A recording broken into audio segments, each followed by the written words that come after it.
Okay. Let's see how this is working. Check over with Twitch and YouTube and make sure it's starting the stream. Looks like it is. It's going to be a first attempt here to see how things are looking here. Sure it's recording. Looks like it is. Okay, so this is the first time I've ever tried to do any kind of live streaming for Twitch or live streaming for YouTube. I'm doing both of them concurrently. We're going all out to start this and try it out, so we're gonna see how this goes. I'm gonna record some videos for Oblivion, as well as do some uploads for some VODs for it later, or some shorts for it later. So this is gonna be interesting. So I just turned on Oblivion Remastered, and we are checking to see if the controller works, because I'm a heathen and I want to play this game the way I played it when I was 15 years old. So if any of you are wondering why I'm playing this game with a controller instead of playing with a mouse and keyboard, which I will eventually, but it's because it's nostalgia. I have wanted to play this game for a long time again, and a shadow drop of this game was like Christmas, my birthday, in both at the same time for 3 straight years of each, all simultaneously wrapped up at once. I was not expecting to get the chance to play Oblivion with a modern aesthetic in any capacity. So, but either way, I'm gonna start playing the game, and I'm gonna start it with controller, and then after I play through it, I'll come back and I will play on mouse and keyboard once the modding community gets a hold of the game and starts to really put in the work like they normally do, because, well, that's the natural cycle of a Bethesda game in general, right? Back in 2005, let's go back. I'll tell you a story about that. So back in 2005, well, I guess you can go back further than that. 2004, late November, mid-November, I guess, Halo 2 comes out. I was playing a bunch of Halo at the time, and that was pretty much all I was doing. I was no-lifing at playing a lot of Halo 2 with my buddies. And a few months later, another game came out called Oblivion, which was in February, I believe, if I remember right. Oblivion came out in February, I think, of 2005, I believe. And when that game came out then, the combination between that and Halo 2 just completely knocked me out cold. I didn't have any free time for anything other than sports for school. That's all I was doing. Between playing multiplayer LANs with my buddies, playing Halo 2, grinding everything from elongation to, coagulation to, there's actually quite a few shun named places on that map.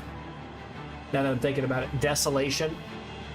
Yeah, that's funny. I think there's another one too that's with the shun sound at the end. But then I also played a lot of, Warlock and Lockout, so a lot of Halo back in those days. And then Oblivion came out, and then that was it for free time, because if I wasn't playing multiplayer games with my friends, I was playing that. And then eventually we got Guitar Hero. That's a whole other story. But that's the history of that game back in the day for me. And eventually, as I got a little older, I was introduced to, I think it was about 2007 or so, I really started modding because I got my first laptop.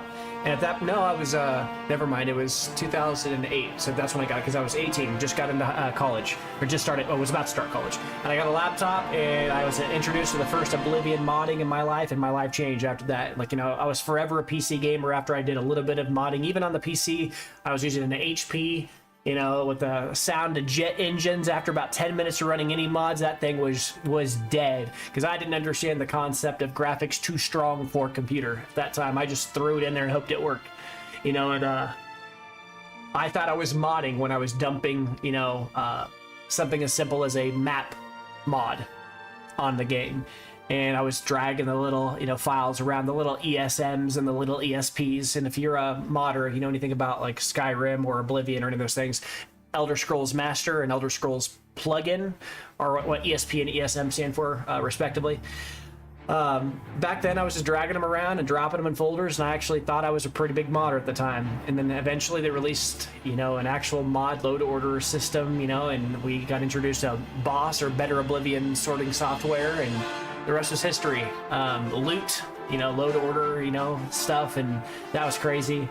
And then eventually, years later, 2011 came, and then we got Skyrim, and then that just modding became streamlined, and it's, oh my goodness. So that was like my history of playing playing Oblivion and like, you know, being in love with that, and then playing a heck of a lot of Skyrim. I probably spent 2 or 3 times the amount of time modding Skyrim as I did even playing the game.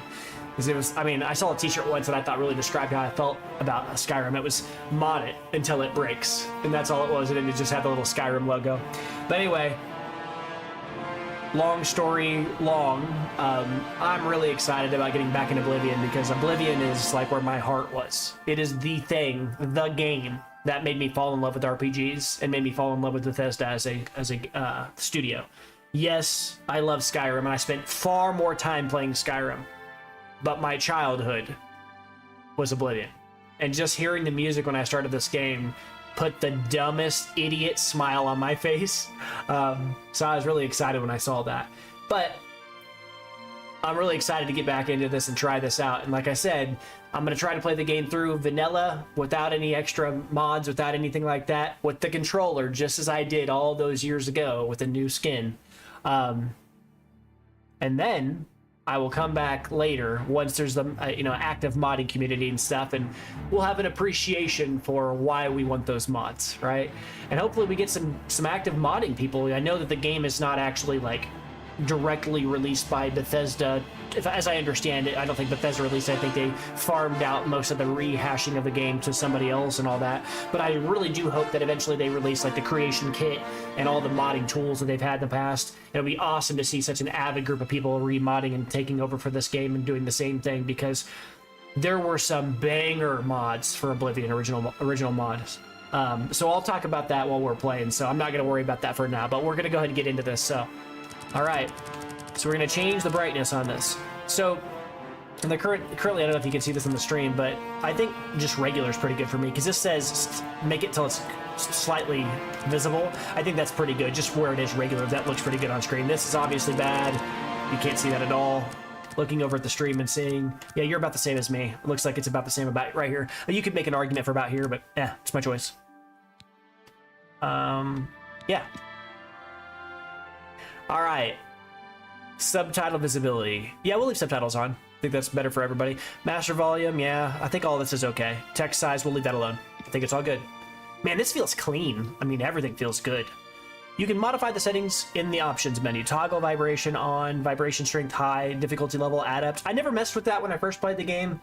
I never messed with it with Skyrim either. I think a lot of mods back in the day were made around the idea that a person would just leave it on adept. Personally, from my experience with Oblivion, the original first time around, as well as Skyrim, the difficulty didn't really mean anything, except it scaled how quickly you just instant died to projectiles.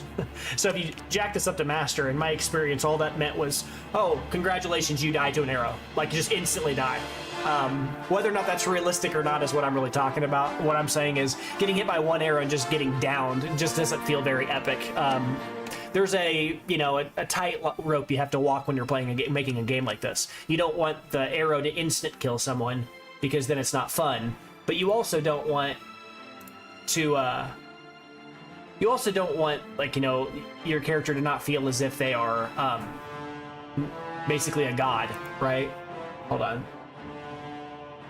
Warning, what does this say? Open stream.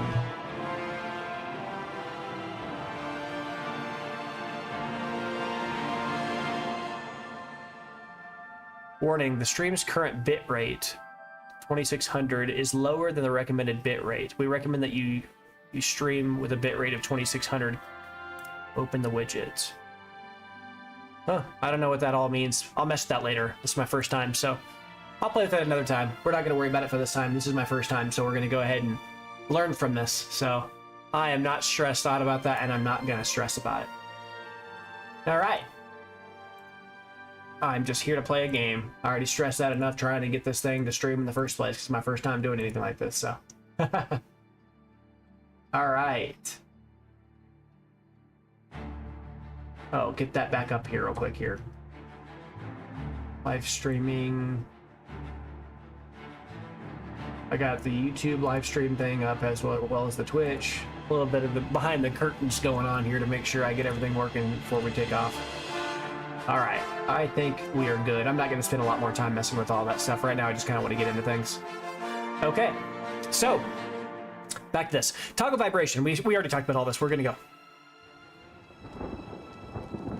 Oh, man. Oh, man. That just does something to me. Virtuos. That is not what I remember. That...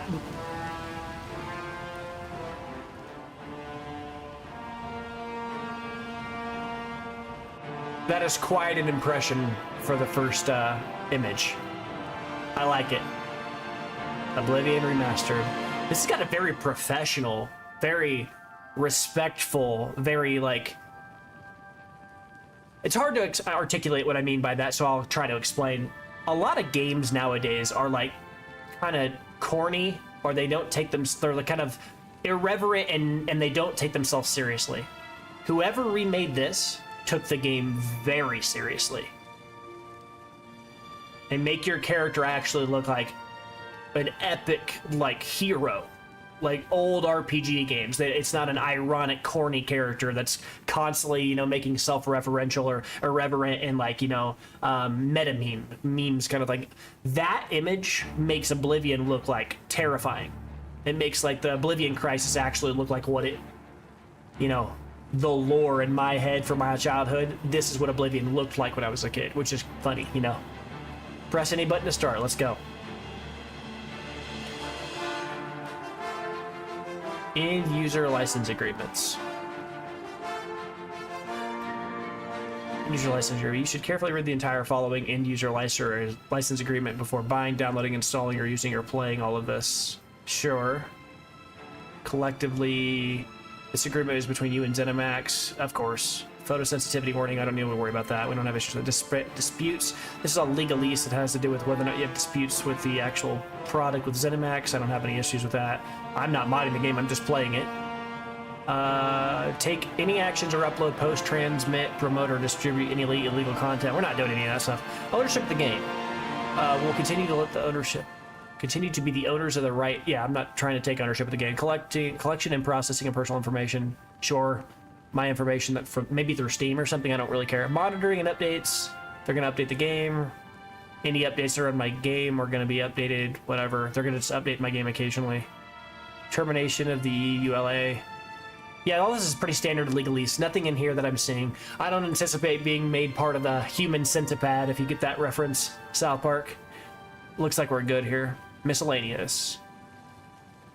Yeah, it's just talking about conflicts and stuff. All standard legalese. Nothing that I think that's going to cause us any issues. So we're going to continue on here. Okay. Man, this just feels good. Like, it's very responsive and, like, really good. Like, it's got a nice snap. I feel like when I click anything, it responds. This is... The designers have really nailed this so far. We're only at the main menu, so... Man... I'm excited. Okay, I'm probably going to have to move the camera when we get in because I'm not going to have that blocking a bunch of things. We're going to have to figure that out in just a moment here, so you'll have to bear with me once we get in the game. But we're going to go to the character creation and see what's going on, all right? All right. All right, 1 second here.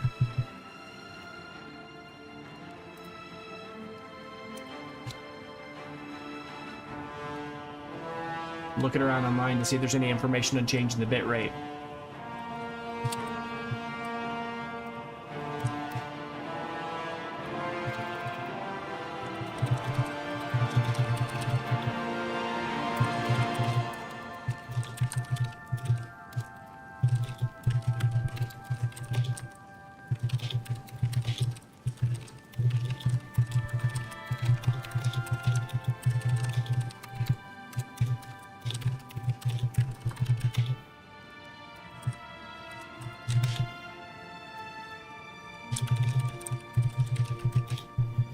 One second here.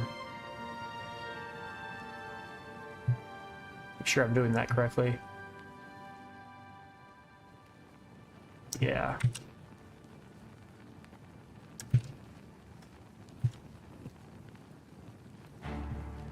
Get that correct so we can take off here.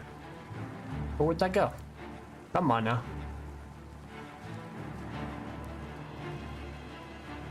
Where? Oh, there it is.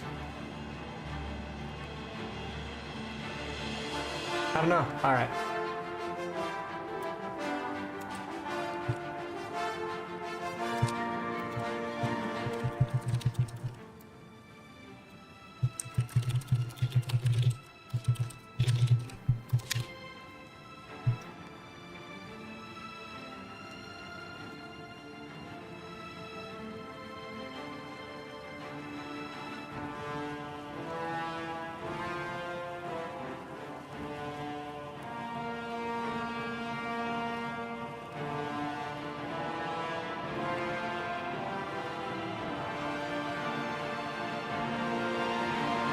Yeah, I don't know. I'm not too worried about it, honestly, right now. Don't even know what all that's saying, so we're gonna try. Seems like it's doing okay. I mean, I'm looking at the stream right now, and I don't seem to have any issues. It looks like everything's streaming just fine, so I'm not gonna worry too much about it. I'm just gonna continue on, regardless. All right. So,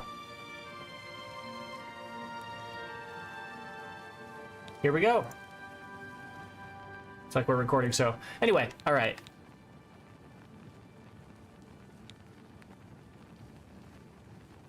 Yeah, checking one last thing really quickly. Just make sure the sound is actually on in my OBS recording, because that would just be awful, right?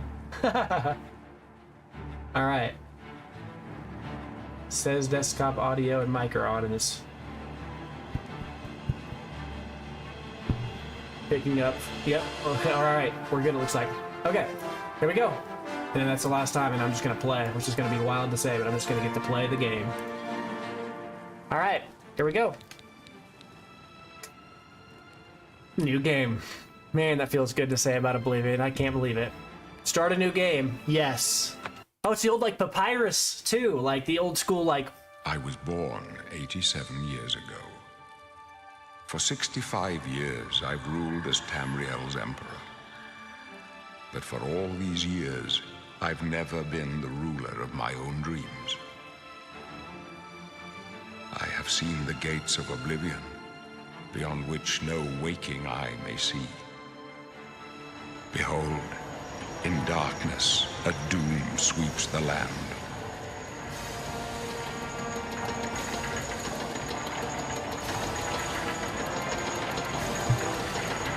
Man. This is the lore in my head. This is what I remember. Rendered in modern graphics. This is the 27th of last seed, the year of Akatosh 433. These are the closing days of the Third Era. And my death. And the final hours of my life.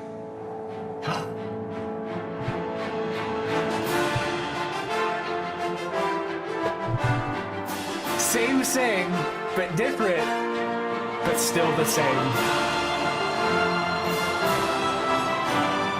Oh, man. Gonna make me teary-eyed, man. This is amazing. The arena.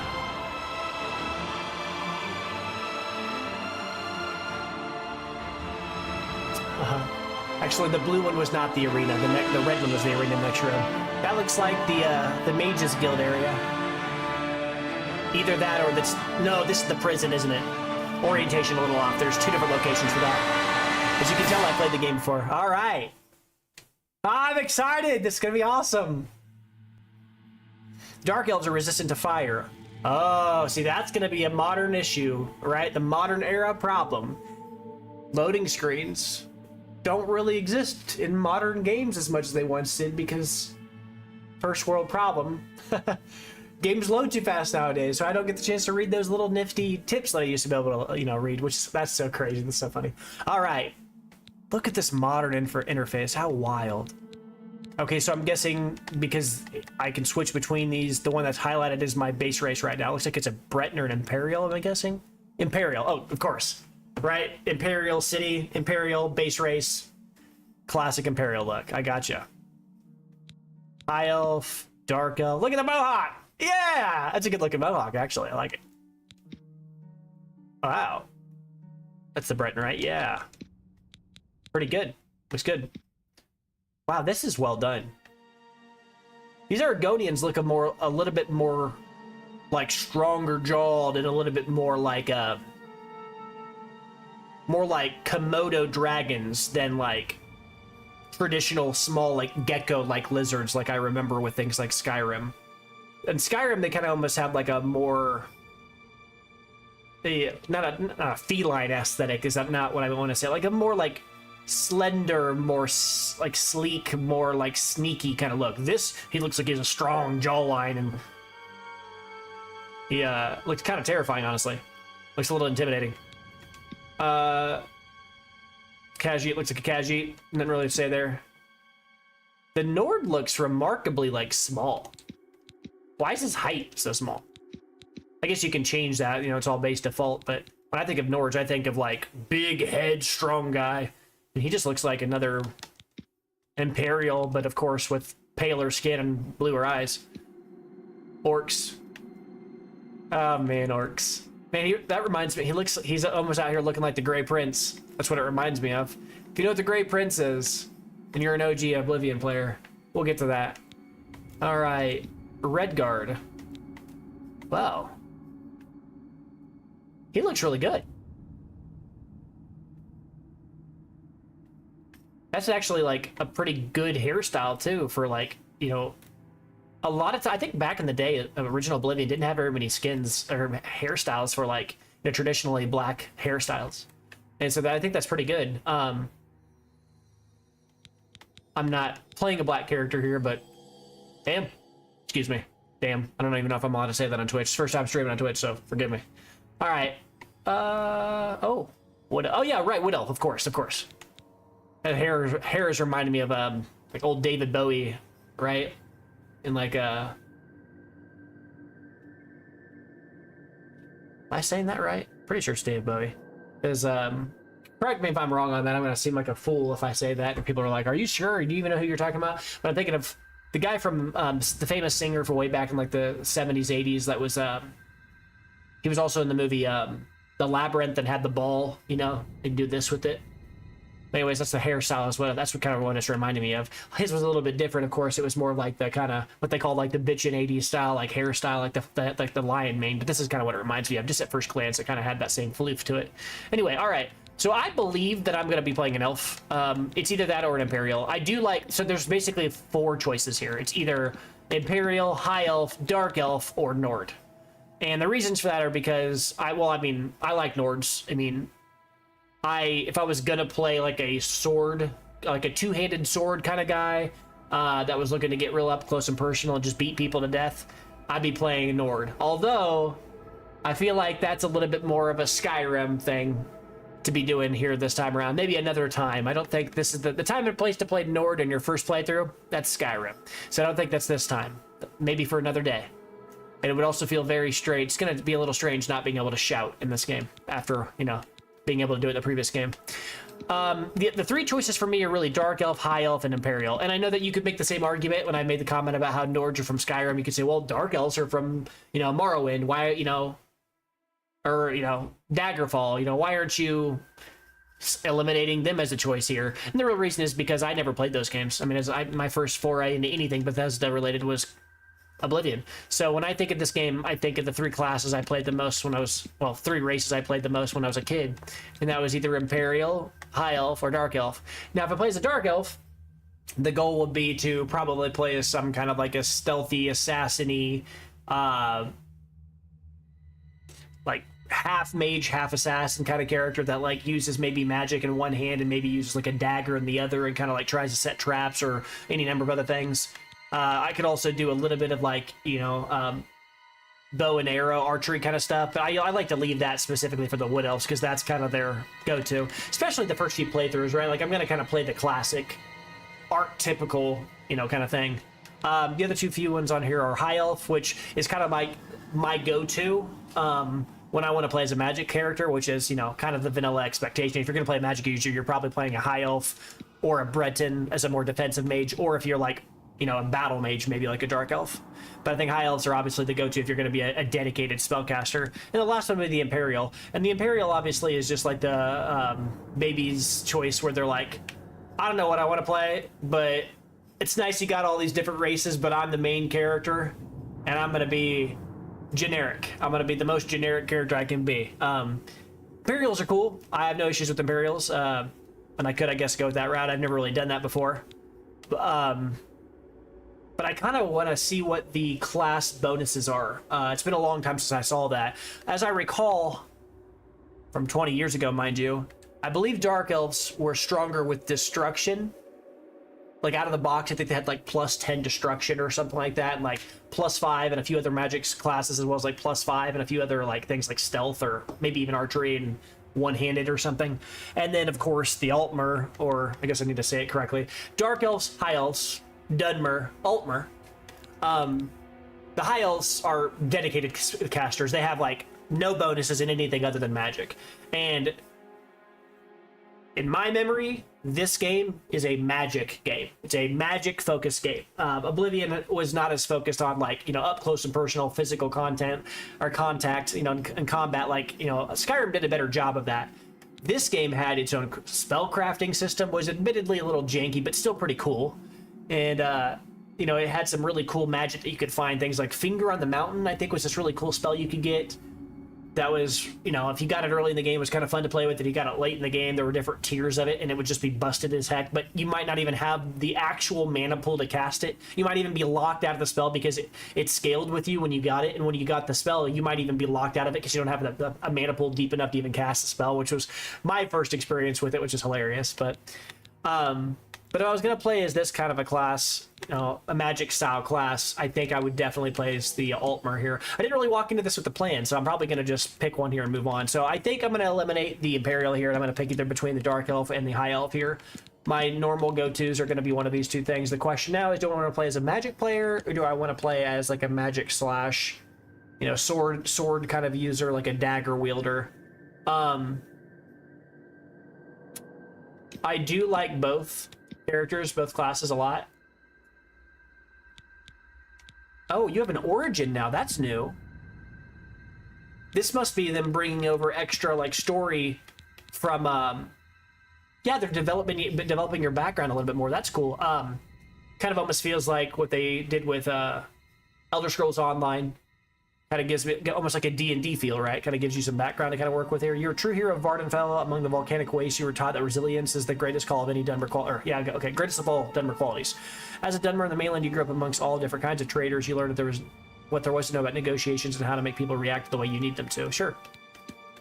Somerset Isles, these are haughty, like, holier than thou, guys. You grew up among the great towers of Alinor that nearly touched the sky. You spent countless hours climbing and navigating the sunlit streets of the Somerset capital in Auradon. Born on the island of Auradon, you are proud to live in the first island of the Somersets. There you spent countless hours swimming in the pristine waters. Wow, they're making all these characters seem like nice. If memory serves, I remember the High Elves being some very cooler than you kind of characters. I am going to move my camera down because you can't even see what my dude looks like. Maybe I'll move it, I don't know. We'll move it here for just a moment until I actually do the character creation, and then after that we'll get out of here. But that's where I'm going to put this guy for now. Here we go. Altmer. I think I'm going to play. Wow, the joystick is a little bit like touchy, but the D-pad is really good. All right. They're also somewhat vulnerable to fire, shock, and frost. I forgot about that. They had those bonuses. They're resistant to fire and can summon an ancestral ghost. They're good at bow and destruction magic. Yeah, we're going to play as a High Elf, because I would like to be able to play some of the other things. I don't want to just be stuck with the sword and destruction magic. Like, this is... The Dark Elves are cool, but when I was a kid, I remember playing this, and I was thinking to myself, as a Dark Elf, you're basically like... It's like your right hand has flames in it, your left hand has a sword, and you just run around just swinging your left hand and like burning people. And that was the entire thing. That was the entire playthrough. And I just didn't enjoy that as much as I did playing as like a High Elf, which I think required a little bit more like strategy. I had to think a little bit more instead of just running in and killing things. So we're gonna play as the High Elf.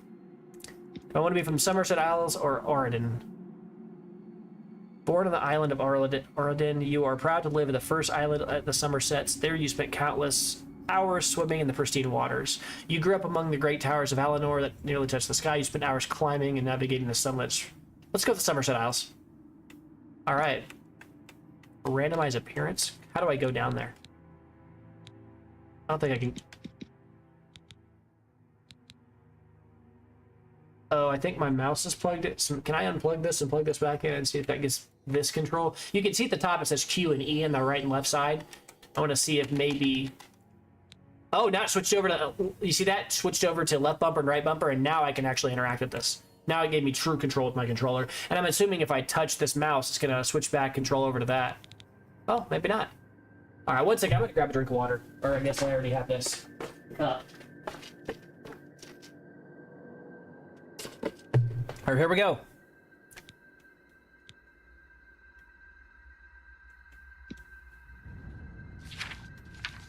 Randomize appearance. Sure. Yuck.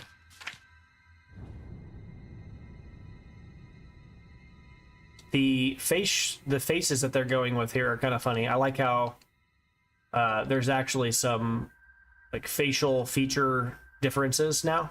I don't mean like the structure, I mean like in the actual texture of the skin. Like the characters don't just have like a clean, straight, like whatever. Although I will say that elves are well known for being very, you know, pretty. And so making them look like that, that's not exactly what I assume most people would associate elves with. That does not look like an elf, that looks like a goblin. So not a fan of that. That hairstyle is that the same hairstyle that the adoring fan has? I think it is. Good lord, what is that hairstyle? That is the stupidest hair. What? It looks like somebody put whipped cream on his head and then just pulled it up like this. It's fine. We'll play with all this as we go. I just want to find some kind of a basic map that I like. Man, these faces are ugly. But it's great that there's a lot of range.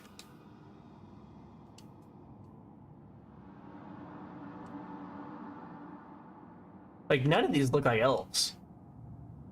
That looks more elf-like, but the face is awful. Let's mess with the maps on this. Nose is a little goofy. My goodness.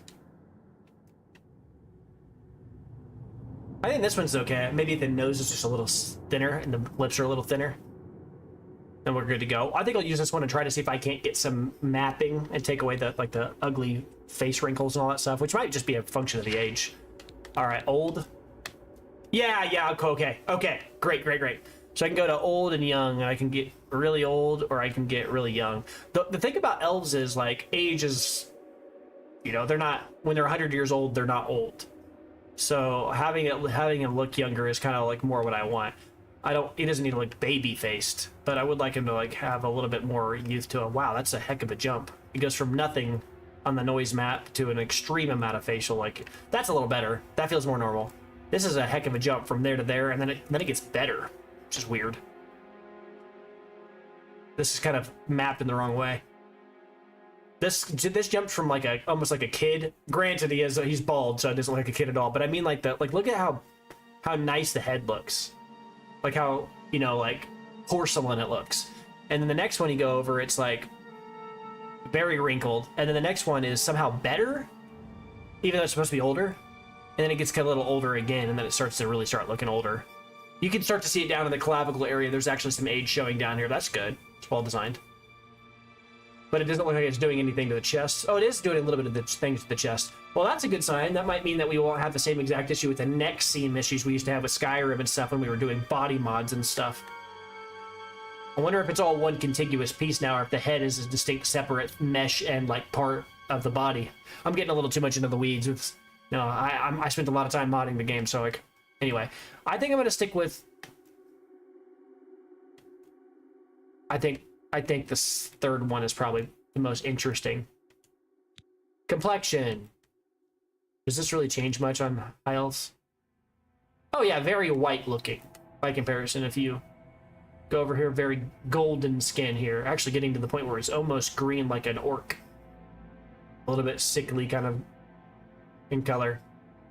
I will probably go like, I think the golden look is important for elves. I'm not trying to look like an Imperial or a Nord.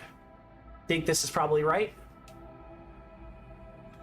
And the type, body type, what's this? Oh, it's gender. Oh crap, I lost my look too. Oh, that's unfortunate. That's no big deal. So switching this switches our body type. Okay.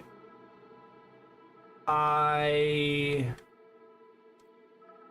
gonna go with that one. That's the age that we went with before. We'll switch the complexion back over here. We'll quickly get back to where we were. It's not exactly the face that I had before, but it's not that big a deal. We can mess with all that stuff. It was fun to tweak it anyway. So I think golden is like kind of the go-to with high elf. So we're gonna stick with that. Next one over, head, brow. Okay. Yeah, I know what a lot of this is. I could probably spend an hour making my character look special. This is the ridge. Wait, hold on. Is that affecting it like this? Oh, I see the subtle. It's affecting it right here. Makes him look more angry. This is the face that I think a lot of people associate with the average Altmer. Disappointed. I'm gonna go to base on this one. I'm not trying to get my character to perpetually look like he's upset. Outer ridge. Oh yeah, that's bringing up the eyes and the edges. He's becoming more like Lucius Malfoy. Like very like judging, like Definitely has a Lucius Malfoy kind of look to him, honestly. Very judging set of eyes. This part of his, honestly, like the whole face in general looks like Lucius Malfoy, the character who played him in the movies. You know, he definitely has that kind of look to him. Might even put this up there like 50 or so, and it looks kind of cool. All right. No, that's what I want. Tone. Sure, I guess that's the flow of this. I'm not really sure where I'm supposed to go through this. It's kind of odd. So is that tone for specifically the brow? Oh no, it's just a whole separate menu. It's not for each. Okay, I'm gonna pick my eyes really quickly. There's a lot of choices. This is cool too. Like, I don't have to like just see it in my character. I can look and see what the mesh map looks like in game. This is revolutionary. Like seeing the mesh map in the game, so I can see what the asset looks like to change my character's eyes in real time, and actually see what it looks like by comparison to others. This is great. Well done. I don't really like the weird choice to make red the color of the outer part of the eye. Like this seems arbitrary. Very random. Is there a violet? This is good. Something like this is what I associate with them more. Why is it red? Yeah, that's fine. It's cool too. This is interesting. Oh, now we're getting into some very interesting eyes here. What's cat-like? This is very like, this is like an anime character. These are like lizard. Oh, okay, that's what's happening. We're seeing the Khajiit as well as the Argonian eyes here. So they've just allowed all. That makes sense. It was always kind of random that they didn't allow you to play with whatever eyes you wanted on your character. I mean, what if you're trying to roleplay as a character who's like got you're 1/8 Argonian, and you somehow inherited the eyes from an Argonian, right? And you're playing a high elf or something. Why not? You know, you want to play as that character. Given that choice. Yeah, the irises on these eyes are way too big. They almost look like goofy, like way too big. For my taste. I mean, other people like it, whatever. But I think it just kind of looks like an anime character. This looks more like, I kind of look like a little bit of realism to them. Plus, in the lore, the high elves or Altmer are supposed to have golden skin and goldenrod eyes with some other differential, but gold in general is kind of their color combination. So this is pretty standard, right? I could also differentiate that a little bit if I wanted to kind of say that my character had like, you know, some dark elf ancestry. Maybe I could put something like this in there. Explain why my character randomly has gold eyes, but black, you know, black whites of the eyes instead. What part of the eye is that called? And then you've got your pupil, you've got the iris. What is the white part actually even called? I don't even know. Anyway. I do this is fun too. This is almost like some kind of a hyper spellcaster style character. That's kind of like, I kind of like that. I think I'm gonna go with the purple. I like violet. I think the violet, the gold, and purple together look fantastic. So I think I'm gonna stick with this. The only question is whether or not I want to go with like this one or which one I want to go with. I like this. I think like this puts more focus on the iris part, whereas this just feels like the entire eye is white.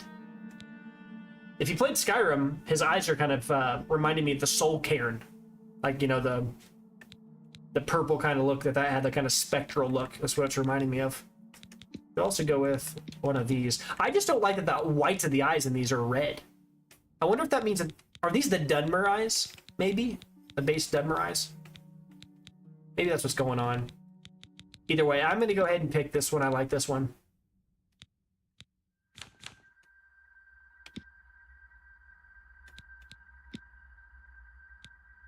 What is this, eyelids? Oh, yeah, make them, I don't want eyelids that are red.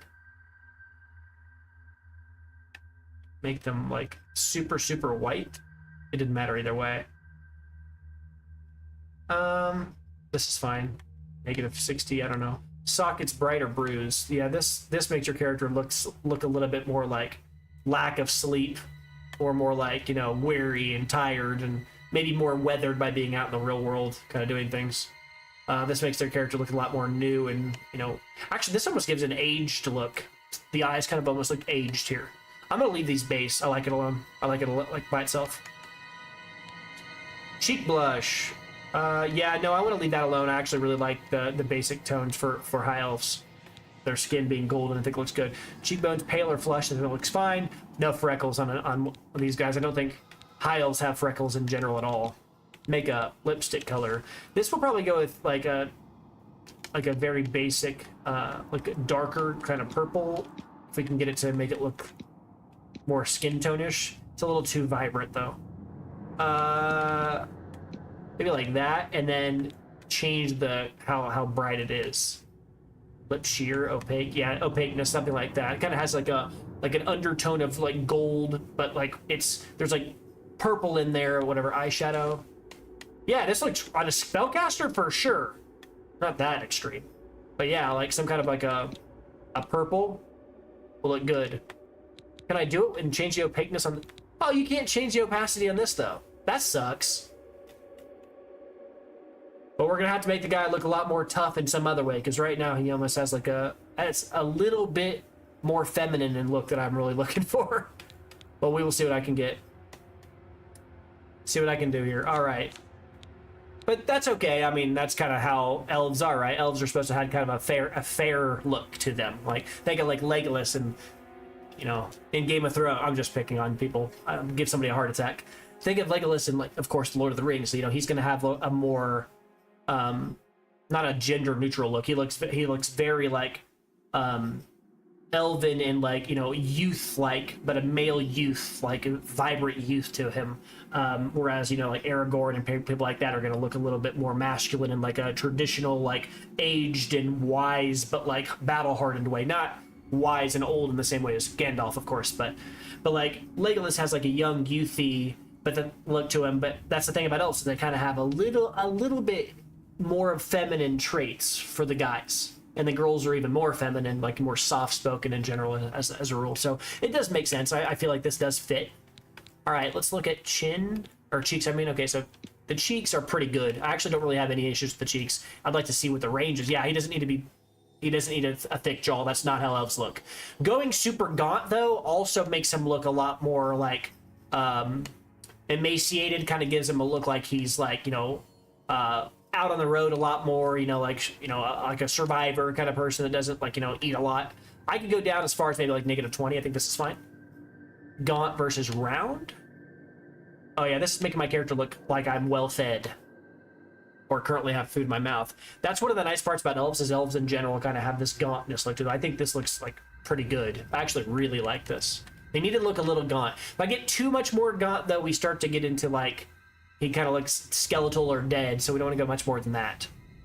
In this basic map that I'm doing here, if you change this guy into being dark-skinned, he'd look very much like a drow or like a dark elf, or I guess drow is D&D, but he would definitely feel more like the classic Dunmer, you know. They kind of have a similar look to them. Shallow versus pronounced. What is this talking about? The shallow versus pronounced. Oh, cheekbones. I see a darkness appearing. Is that a changing? Do I need to switch to the side to see if that's affecting it this way? Oh yeah, you can see the cheek rising. I honestly don't see anything there that interests me. I'm gonna leave it alone as it is. Thin versus wide. Oh yeah, we're getting thicker here, like this bone area in here. That's another way of making the cheeks look gaunter by contrast. Instead of increasing their size in or out, you're increasing something else, which by proxy makes the cheeks look more gaunt. I don't need a super wide face. I think my face looks great the way that it is in terms of whiteness. I mean, heck, you could even go in maybe like -25 seems good. Down to chin. The only thing that I do about the chin at all is it'd be nice to get this a little bit more pointed. Backwards, forward. Is that? Oh, that's giving me like a really strong forward chin. I don't want to go much more than maybe like 30. Look like the Crimson Chin from Fairly Odd Parents over here. All right, the recess versus pronounced. Talking about the chin again.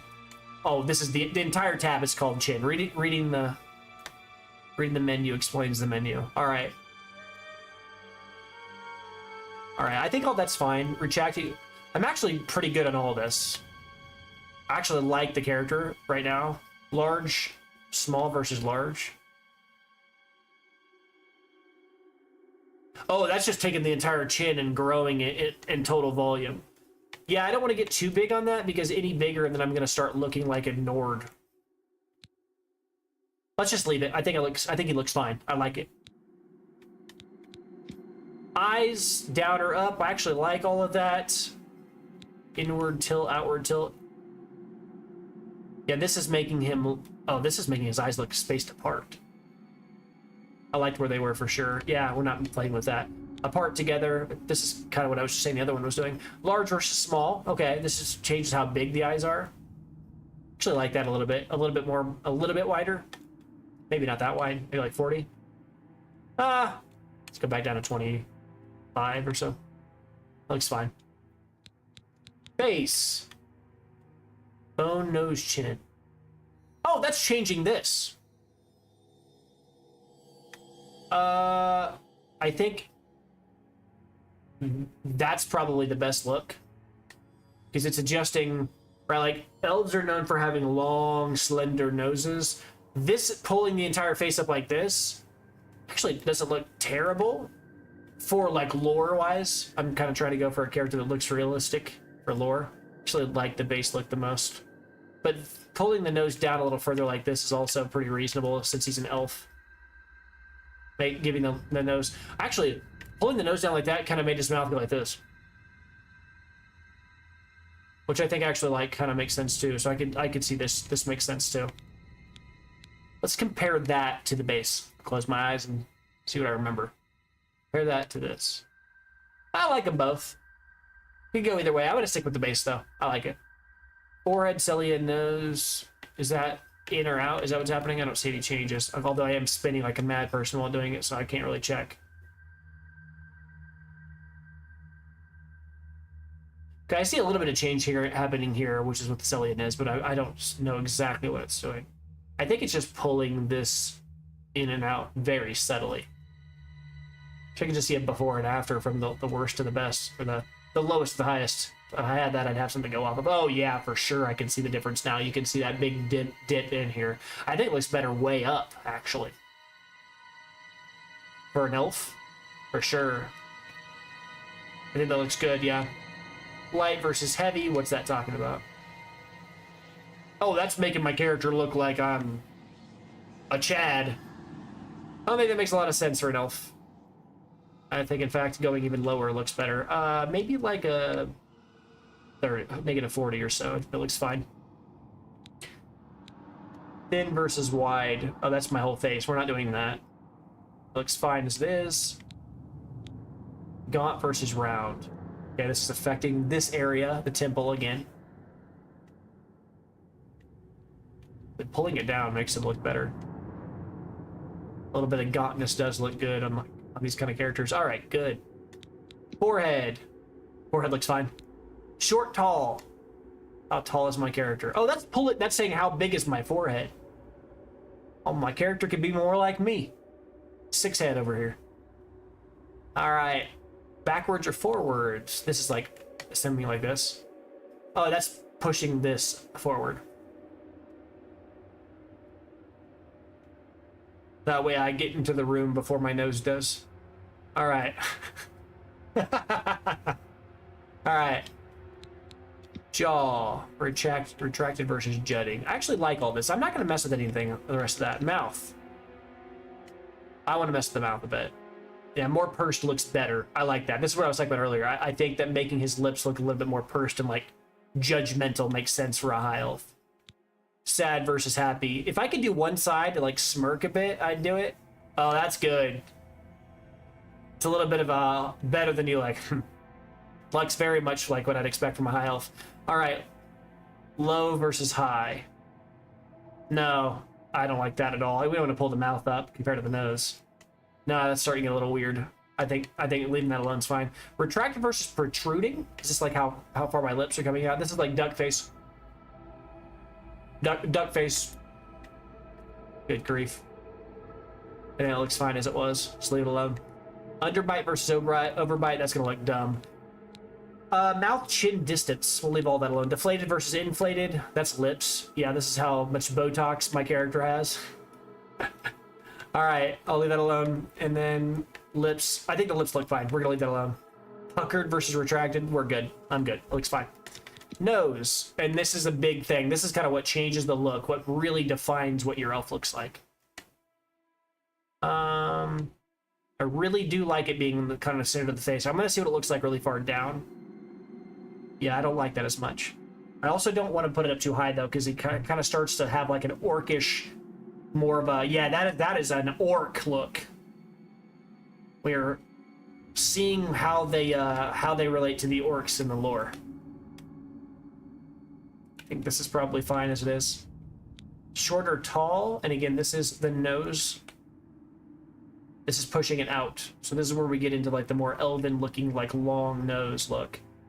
My character's nose is already pretty big, so we don't need to do a lot of work there. I might even pull it back a little bit. I don't want my character to look like an Imperial though, so this is okay. I mean, it doesn't look as, I hate to say it, but I'll probably just leave it alone. It looks fine the way it was. So almost like the normal features are the average looking regular features. So tilts are up or down. Oh, that's making the nose look more like concave or convex on the bridge of the nose. I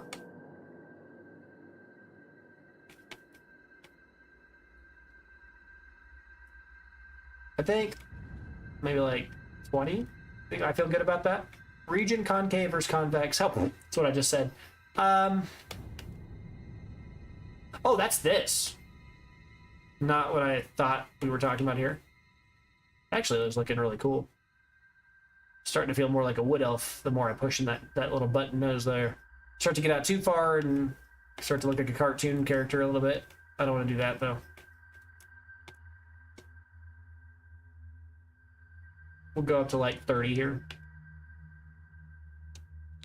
Shallow, deep on the bridge. We'll leave all that alone. I'm actually okay with all this. I think the character looks good from what I want. The Cellian, we're not going to... That's a lot. I mean, a lot of nose options. Character creation screens used to be pretty basic, and this is getting pretty sophisticated. I am very impressed with this base character creation screen. All right.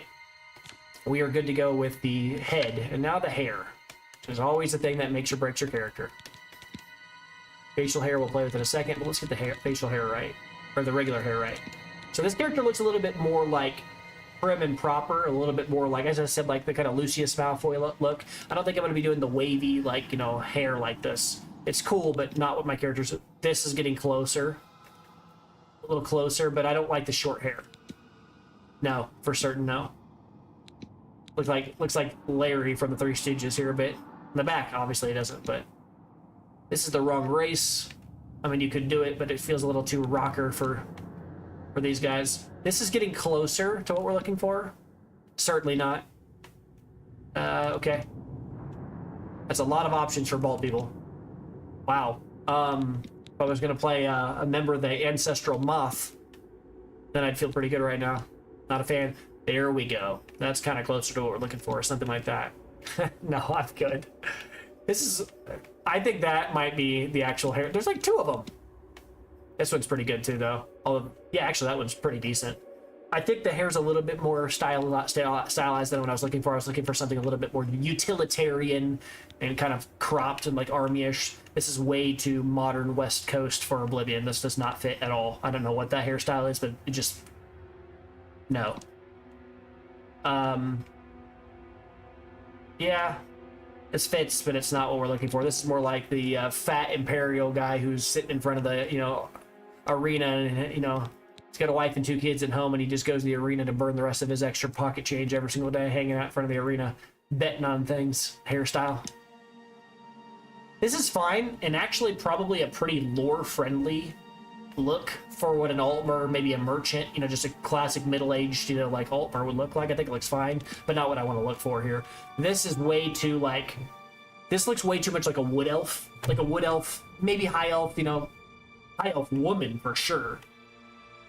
Like maybe a wood elf style character, a little too feminine for me. This looks good. I feel like this would again be better if there was like a little ponytail or something, but I like the generic look. This is fine. This is also fine. This is actually probably one of the better ones I've seen. Okay, another mohawk. Why is this not by the other mohawk up there? That kind of stuff bothers me. Just keep it consistent. I am very particular about my hairstyles. Ha! This looks like an anime protagonist, like a Zidane from Final Fantasy IX or something. Or like a character from Dawson's Creek in the 90s. Alright. What am I gonna pick here? I don't really feel... Length! What? Are they talking about length? I can change the length? What does that mean? Hold on. That's new. I mean, obviously it's just stretching the mesh, but that's cool. That really changes things a bit. It gives us some options. I wonder how well thought out this is. There's just a few of them that work. So this one just quite literally makes the hair bigger on the head. And this makes it more tight, closer to the head. Okay. I actually like this hairstyle a lot. But not a lot, but I like the front of it. The back of it is a little too feathered and whatever for me. I wish it was just like, it'd be nice to have that look in the front and in the back just have like a classic ponytail. I think this is closer to what we're looking for. It's not my favorite. I do not like the front as much, which sucks because that's the part that I'm going to be seeing the most. But options-wise, I'm just not too impressed by a lot of the base stuff, which, you know, it's classic Bethesda. Their hairstyles in the base vanilla game are more for just the generic NPCs you run into, but not for the main character as much. They just kind of... This is fine, too. This feels a little bit more tailored and more like, you know, fancy than I was expecting. But, you know, given like a spellcaster, you know, holier than thou, better than you, kind of, you know, like kind of Altmer style character, you can see it. And I also think that the back has kind of a very utilitarian and basic. This is what I was looking for. That back texture with a ponytail is kind of what I was looking for. So I like the back of this a lot. And the front actually does look pretty good. I actually like this hair. We're going to go with this one. I like this one. Let's see what the links look like, though. Let's see Paul Allen's link. Sorry. All right. Now we're starting to get into some real hair here. Looks like some Elvis kind of stuff going on here. And you start to run out of you start to lower in volume here, and it's a little slicker and closer to the head. I don't like that as much. We are going to go back up to base. I think base looks best. We got to figure out what color we want to go with here in a second, too. I think just the base. I might go up to 20, 30, something like that. I think that looks pretty good. Yeah. Hair root color. Is there... Oh, cool! Hair tip color.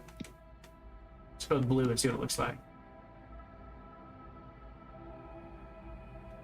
Yuck. Excuse me here. Let's see what we can get going here. We're going to use two different wide different colors so I can kind of see what these things do first. Gradient changes. So this essentially bleeds the hair more.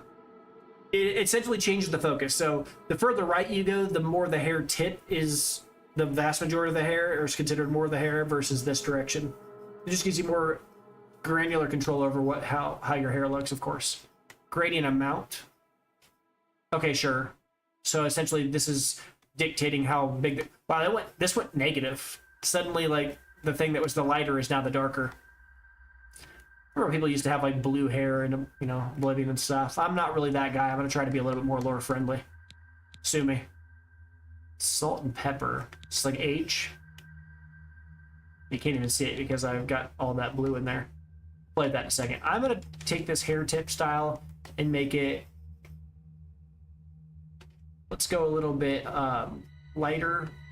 Because tips, right, like the root's gonna be the lighter Unless you obviously dye it. But if we're looking for like a little bit of an age range, the deeper the hair is, the older hair is on the outside and the younger hair is on the inside. The younger hair is also a result of an older person, so it's going to be a little older. So the root should be a little bit lighter, I would assume.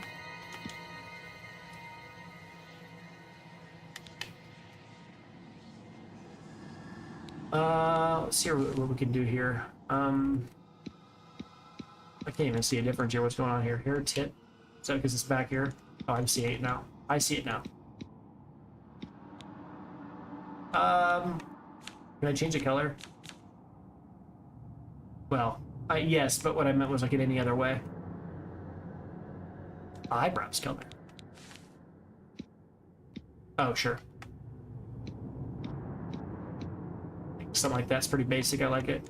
Well, I should probably make them as dark as I can so I can just see them. All right.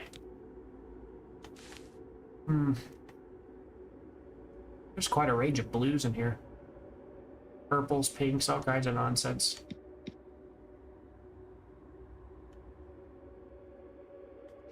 Green. Pink. Yeah, definitely not doing any of that. It's a little too yellow. I think we're gonna stick with our traditional top colors up here, like regular people hair. All right. Whoa, I'm gonna do...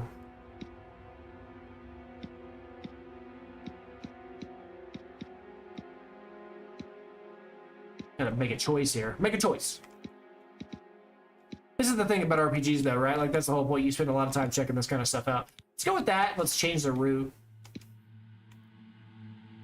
color for the sake of contrast. It's kind of the reverse of what I was talking about though. Let's see what these look like in reverse. Okay, that looks fine. Can I change the hair tips to be like more color? Yeah, we can do that. Make that more of the hair. You can't even see it here. I'm not even seeing anything. That looks good. Feel pretty alright about that. Wonder if I can do like... Then just change the entire head. Is that because the gradient is maxed out? I don't think so. It just doesn't look like it's doing anything at all. Like at all. What do we do? Causing the issues here. White actually looks kind of cool. Huh. It's funny. We're almost building a Targaryen here, and I didn't even realize it. You got the purple eyes and get the white hair going here. Well, if you only watch the TV show, you don't know what I mean. Purple eyes are the lore version of the Targaryens. From Game of Thrones or the Song of Ice and Fire. I'm fine with this, I guess.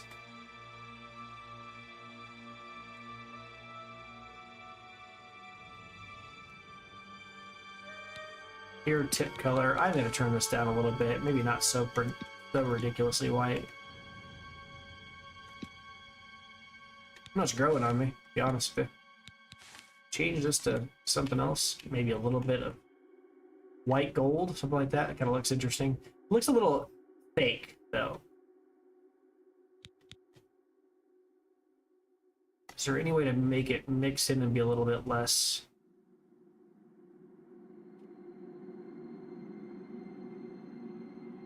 Yeah, this almost looks like he just came face first into a snow fight. Or a snowball fight. Like he got hit in the face with white snow and then he turned around the other side and it just looks like he has an unfinished paint job on his hair. It doesn't look natural to have white turn into gold like that. It just looks goofy.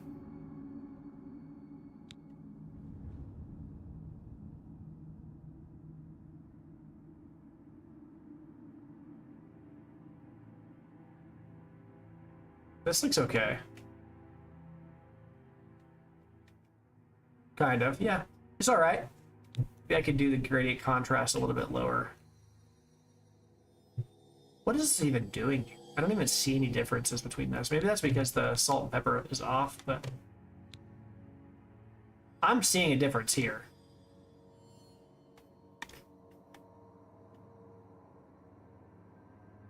Further up this goes, the more white it gets. Well, the more brown it gets, actually. Oh, right, because the further to the left, the more the base root is taking over in color. Ah. Maybe if I switch this to, like, gray. Or, like, a steely blue. None of that's what I'm looking for. This has too much teal in it. Purple is definitely weird looking on this hairstyle.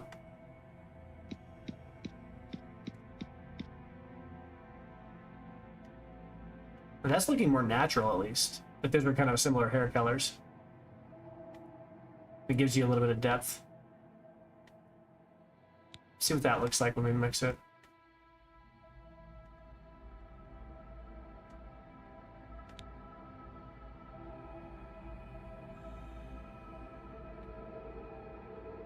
That looks good. I like that.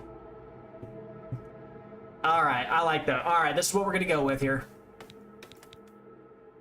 There's a lot more time in the hair than I expected to, but that's okay. All right, character name. I got a name for this one because we're gonna do. I think I'm gonna do some kind of lightning kind of style character. So traditionally, in the past, if I had like a lightning based character, I went with this name. Valkyrie, that's how I say it. And then Kaistrom, which is like energy storm, kind of as it were, like a mix between like, I think like German roots and Kai, which is like energy. Something I used to do when I was younger. I had a character named that in the game all those years ago, and this is kind of an homage or like a respectful kind of retelling of that same character. Race high elf, origin Somerset Isle, strengths greatly gifted in the arcane arts. Yep. Disease resistant.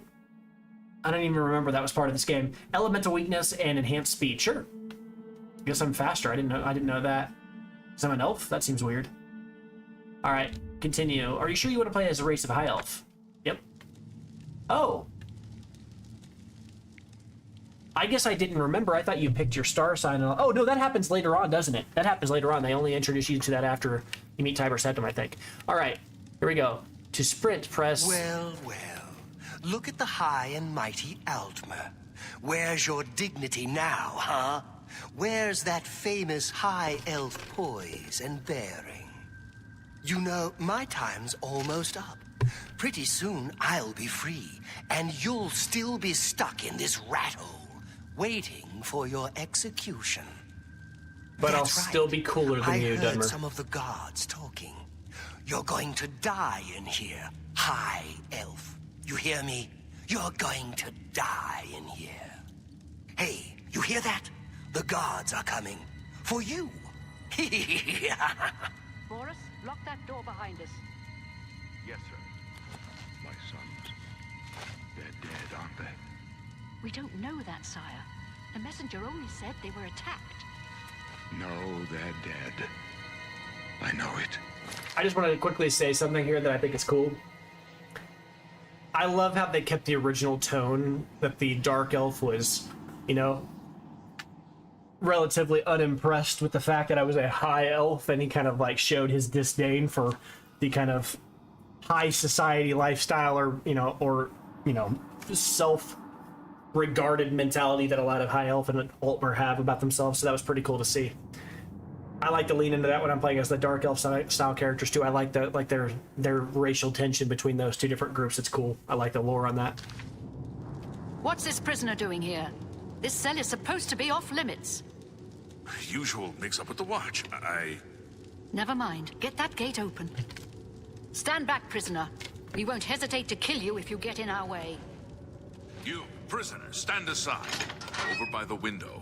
Stay out of the way and you won't No get sign hurt. of pursuit, sir. Stay put, prisoner. Good. Let's go. Whoa, okay. We're not great. out of this yet. The classic Bethesda body I've pushes. seen you. Let me see your face. You are the one from my dreams. Then the stars were right. And this is the day. Gods give me strength. What's going on? Emperor Uriel Septim of the Dragon Blood. Assassins attacked my sons, and I am next. My blades are leading me out of the city along a secret escape route. By chance, the entrance to that escape route leads through your cell. By chance. Who are you? I am your emperor, Uriel Septim. By the grace of the gods, I serve Tamriel as her ruler. You are a citizen of Tamriel, and you too shall serve her in your own way. It's like asking, what video game am I in? Why am I in jail? Perhaps the gods have placed you here so that we may meet. As for what you have done, it does not matter. That is not what you will be remembered for. What should I do? You will find your own path. Take care. There will be blood and death before the end. Okay. Please, sire, we must keep moving. Oh, sneaky path. Look at the graphics, man, though, for real, my goodness. Better not close this one. There's no way to open it from the other side. This doesn't concern you, Looks prisoner. like this is your lucky day. Just stay out of our way. I recognize that voice. Oh, I forgot the voice actors in this game. The guy's voice that just was speaking was the same as the voice actor that's the fence for the Thieves Guild, the guy that lives down in the waterfront district that helps you out. All those years ago, I know that's his voice. Can I get out? Oh yeah, you can change the, third person and then extended third person. Fancy. All right. It's right, hitting the right stick. Do I have a way of sneaking out of here? How do I... Oh, there's sneak. Cannot be picked, you need a key.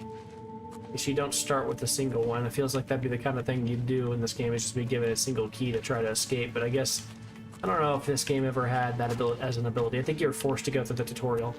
So one of the things that, you know, if you've never played or you've never seen a Bethesda, like, not game, but they like to put you on rails at the beginning and kind of teach you all the stuff to do. They don't just let you go off into the world, and that's okay.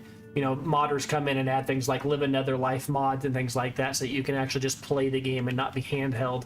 But the first 10 minutes of the game is usually a lot of on rails exposition, as well as like weaving in, like, you know, kind of some narrative backdrop is what's going on. So all we know so far, all you folks that are watching know so far, is that we are just a prisoner that happens to be at the right place at the right time to get out.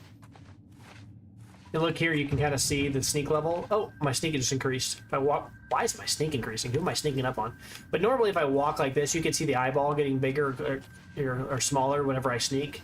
The bigger the eye, the more likely I am to be caught. And then my sneak is just rising. I need to be careful. Wow, that's way too fast. I just leveled it twice. That's nuts.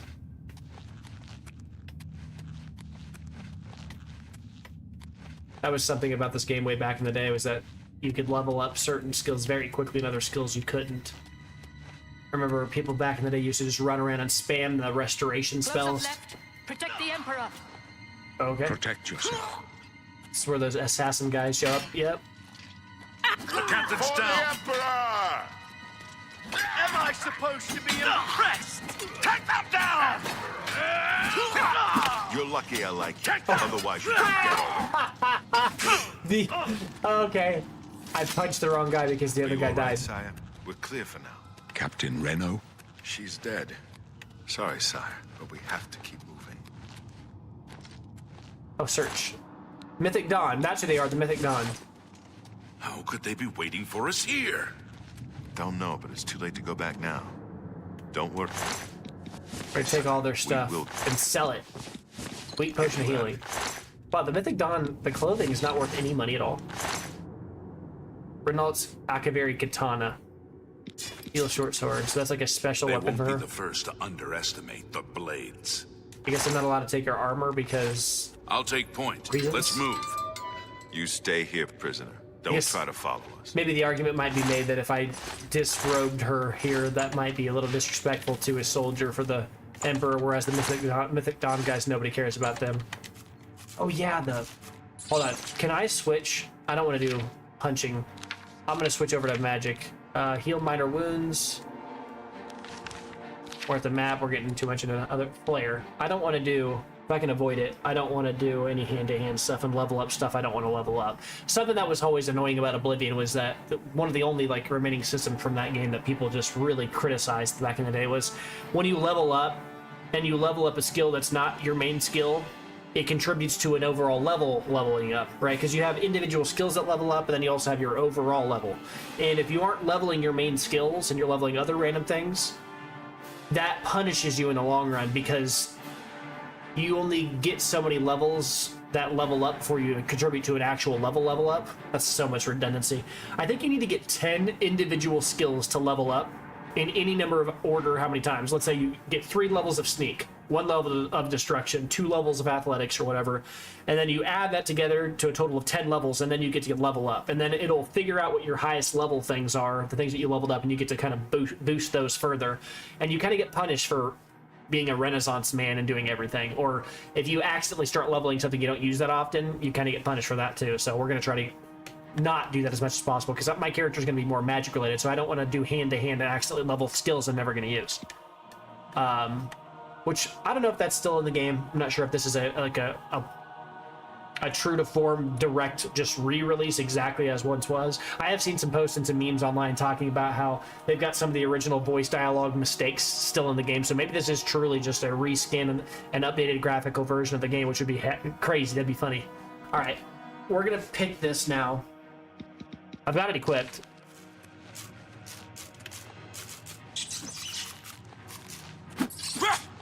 Perform a stronger attack. I think it's forcing me to do this right now.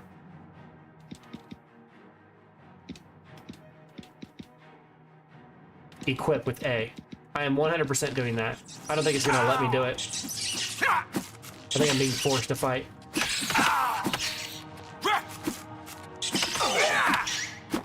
Well, the combat is much better. Much better.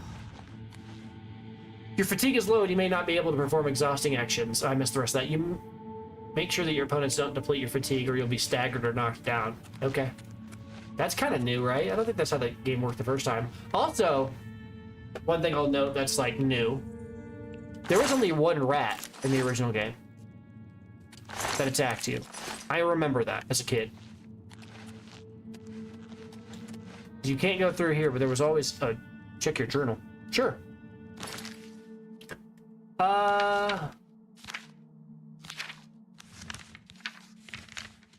Morn does toggle wait pin marker quest journal. Is it the journal?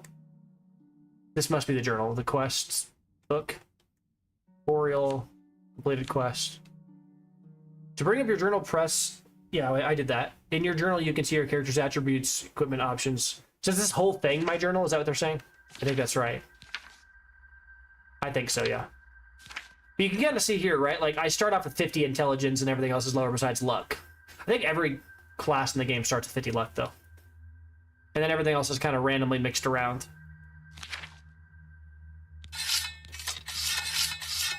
Oh, that feels very clean. It immediately equips. It just looks good. Yeah. I will not be using this, though. The base damage on this weapon is only 2.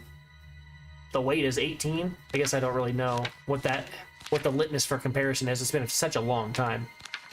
All these clothes. Yo. Look at me! I'm part of the Mythic Dawn now.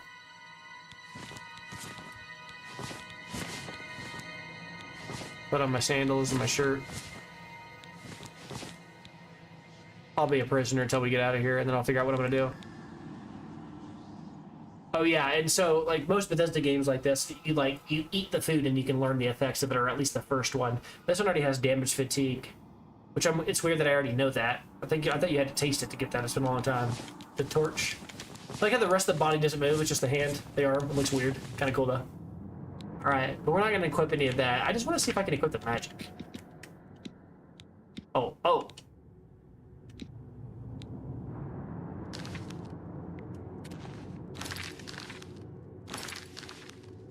Your journal, you can see what character attributes, equip objects, choose spells, and consult your map for directions.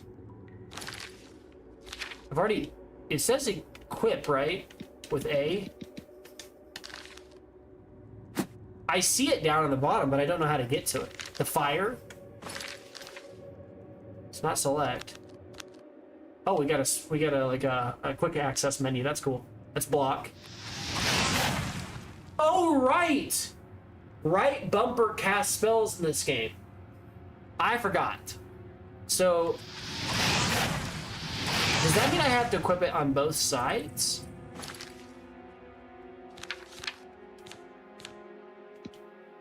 Or does that mean that I can only equip it on one hand? I can't remember if in this game you're allowed to equip in both hands or not. It doesn't look like I can. Which begs the question, does that mean my right hand has the Yeah.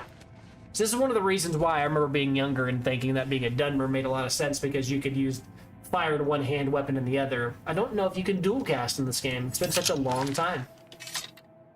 Cannot change weapons while attacking. Okay, I guess I was still in the middle of the animation to put it away. Yeah, we're gonna just switch over and just play as a mage. That's what I want to play as this character. And it wouldn't be a Bethesda game if I wasn't sneaking a bit, so. Am I not able to move while casting? Okay, no, I can. But we're gonna sneak around and shoot fire at things. Oh, that's a church chest. Some money and a war axe. That's a heavy axe, though. And worth almost nothing. I don't care about that. I'm leaving that. Has a lot of weight for something that I don't care about. Small crate. A club. It's a lot of weight for something I don't care about. I'll take the lockpicks, and then torches are literally have no weight at all, which is wild. Something's here. Oh, I missed him. Got him. Oh, just straight up killed him. Fire OP. Rough leather shield. So that's worth 16 money and only weighs 3. Right, that's much better in terms of weight and what I can use. Iron arrows. We'll take the arrows. They don't weigh anything. Well, they weigh a little bit, but not a lot. But each one of them is worth a little bit of money. We take all the lockpicks we see. Okay, so here's the thing. As I recall, I don't think there's any, like, I think there's basically heavy armor, light armor, and then no reason at all in the game to not wear some kind of armor, because you can level up and at least, like, you know, you're going to get the benefits of either high, like, you know, heavy armor or light armor. If I remember right in Oblivion, and I know that actually is the same way in Skyrim, there really was no incentive to not wear armor. I mean, you could look cool by not, and I guess technically they both have weight to them, but in most cases it just made sense to wear some kind of armor. I'm not trying to gamify it, I'm just simply saying, like, it just felt really bad because you'd be missing out on a lot of base stats if you didn't. 8 weight. Now that you have arrows, pick up the bow and try practicing it. I don't really want to do that, though. I will do it because it's telling me to. This is what I'm talking about, where, like, the base game always put you on rails and kind of told you to do different things, but we're gonna do it anyway. Let's see what the bow feels like, okay? Oh, that feels pretty good. Oh, and it sticks in the... Oh, my gosh! The bucket near the well? Oh, sure, of course. Nice. Nice shot. You can retrieve the arrows from the world as well as recovering it. Well, I can't recover it if it fell down the drain! Oh, I didn't. I thought they cost me an arrow. I don't really care either way. I'm not going to be using the arrow at all. Or the bow and arrow at all. We are here to cast spells. Oh. Okay. So, quest updated. We'll talk about this in a second. If you have a lockpick, you could try to pick most locks. To move the lockpicks from slot to slot, press the left stick, and then press it up, and then press A in order to click it. Yeah. Okay. So you move your left stick and right to move the tumbler. We'll talk about it in a second, and then you press A whenever it's reached the thing. When all the tumblers are secured. Okay. So these locks, this game had a lock-based system that was notoriously frustrating for a lot of people. I had a lot of friends that used to just either, one, download mods that straight up made this auto play itself because they hated the game, or two, they would go and immediately do the quest that would give you the skeleton key, which is in the game still, to go and I know that because it's supposed to be a true re-release of the game. They've got the skeleton key, which essentially trivializes this entire minigame. I never understood why people hated this minigame. I thought it was fun, and I also didn't understand why it was difficult. There's really only 2 things that a tumbler can do. It can either go up really quickly and come down really quickly, or it can kind of go up and then hang. And then if it goes up and hangs, you know you're supposed to click it. So I'll show you. Click it, fast, right? You can see it come down slow. That's a slow one. That's a slow one. That's a slow one. Now this is also a base level 1, so it's probably gonna be the same every single time. But every time I click it up, when it hits the top, you can hit A. So you're trying to hit it up and then hit A the second it hits the top. So right here, like this. And people hated it. I don't understand why. Now, obviously, that was a level easy one, but if you get to higher level ones, people get really frustrated because they felt as if, like, they couldn't figure it out. Like, the system didn't make any sense. Like, there's just 2 tumbler speeds. One goes up fast and comes down fast. Sometimes it goes up slow and comes down slow, and you gotta read it. But people get impatient and be like, oh, I don't know which one it is, click. I'm like, That's just me. I don't know how that's tough, but that's just me. All right, I always loved that mini game. I like puzzles though, so that's me. Iron arrows, we'll take those. The lockpicks, of course, we'll take, and then rusty iron dagger, or it's weight and gold. Look, see what I'm talking about with weight and gold? It's a simple math question. 8 weight for only 3 gold isn't worth anything for something I'm not going to be using actively. 3 weight for 5 gold, slightly better, not great, but we're not really carrying anything on this in the first place right now, so we'll sell it. Hold on a second. Weapon has health in this game? If that's how base Oblivion was, that is 20 years of like degradation of my memory. I did not realize weapons degraded in this game. I forgot entirely about that. Is that a goblin? Wow! Chameleon. Yeah, look at this. Look at the spell. It weighs 0.1 units, whatever that is in this game. I'm guessing pounds is what they're trying to go for, but it doesn't really matter. 0.1, and it's 58 gold. That's a lot. Oh, that's a little neat indicator. You see the little gray circle in the center of the screen? If I can actually move my mouse to show you. Yeah, the little gray circle here. That's it. That's awesome. Because what that does is it indicates that it's a spell of some kind.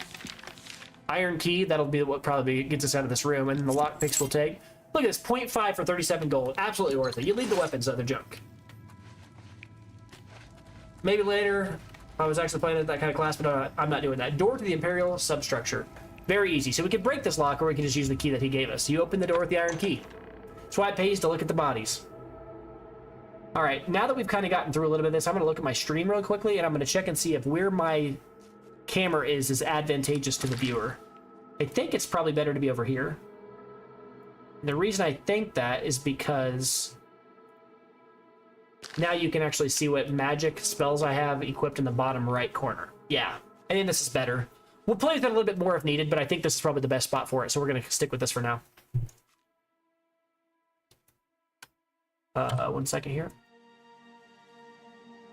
All right, we're good. Here we go.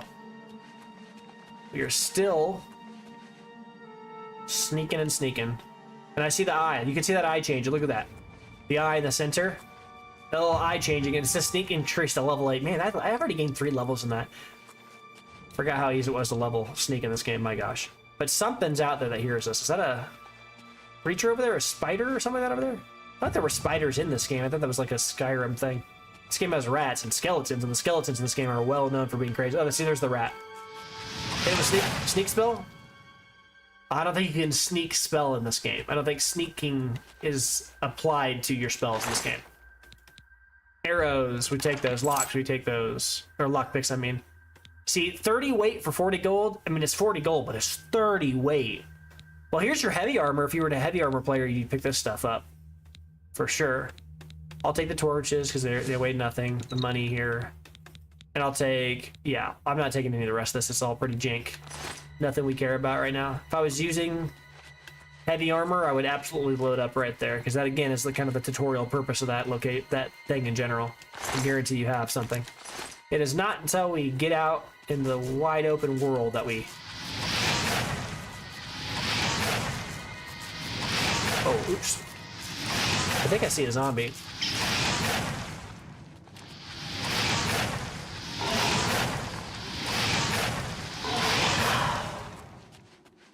That was cool. Can I still pick things up?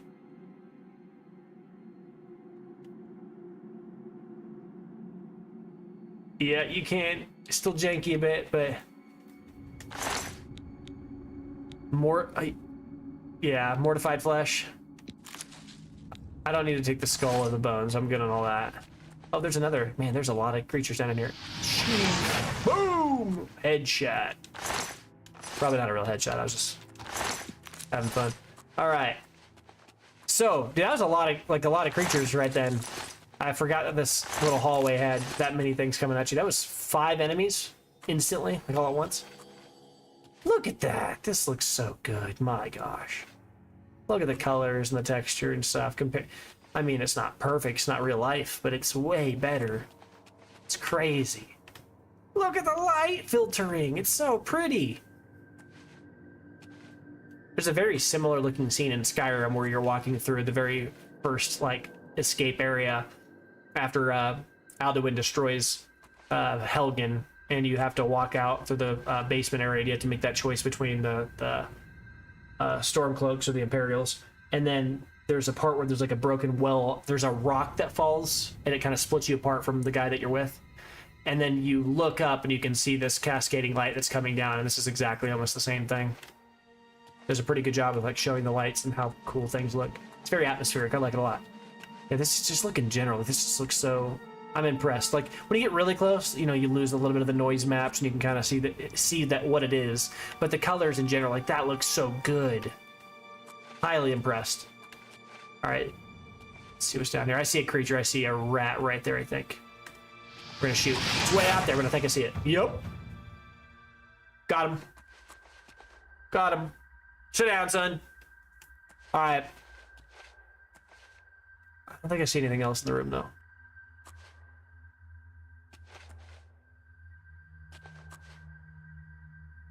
I don't see anything else. Oh, there's a rat right there. We sneaky, boys. We sneaky.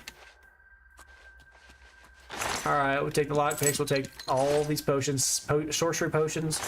Something sees me. Something sees me. Rat. Got him. In the air. Sit down. Sit down. Okay. I'm feeling it. I'm feeling it.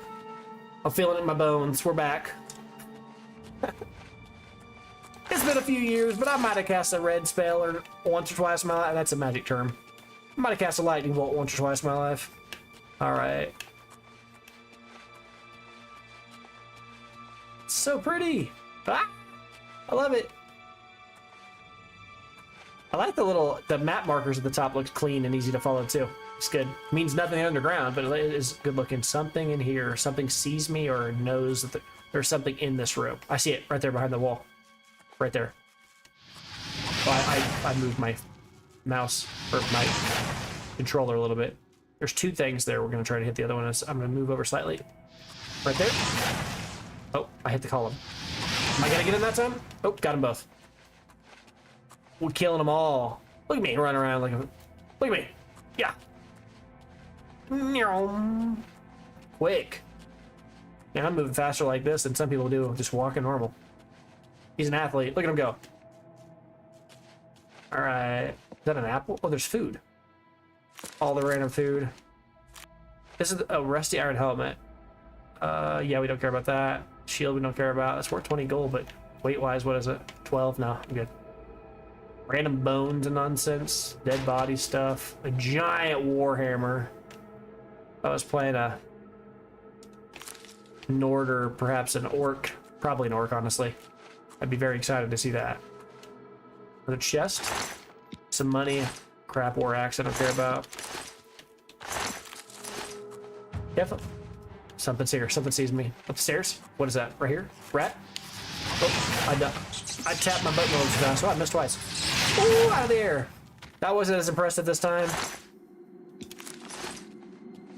Alright. Alright, I didn't even try to run yet. I didn't even mess with that, but I'm just not going to do it down here. I'm slow and steady winning the race down in here. We'll walk slow down here. Can I? Oh, it's B, that's right. Anything in here? See anything yet? Ah, there's a rat. Alright. What other spells do you start with? I think it's like heal and... This game didn't have clairvoyance back in the day, I don't think. Oh, I can jump. God, I forgot. I've been playing a lot of the Stanley Parable, and you can't jump in that. I forgot I could jump. Quick save, sure. Let's see. Oh, okay, I see. What kind of spells I have. This game actually had more spell schools. There was also mysticism. So I'm gonna see if I can access all of that here. No. Clairvoyance, was it in the game? It was mysticism, wasn't it? Was this in the original Oblivion? I don't remember that from my childhood. That's crazy. From my teenage years, whatever you want to call it, I don't care. Man, clairvoyance was in this game too. Huh. Take the rat meat. We take it all.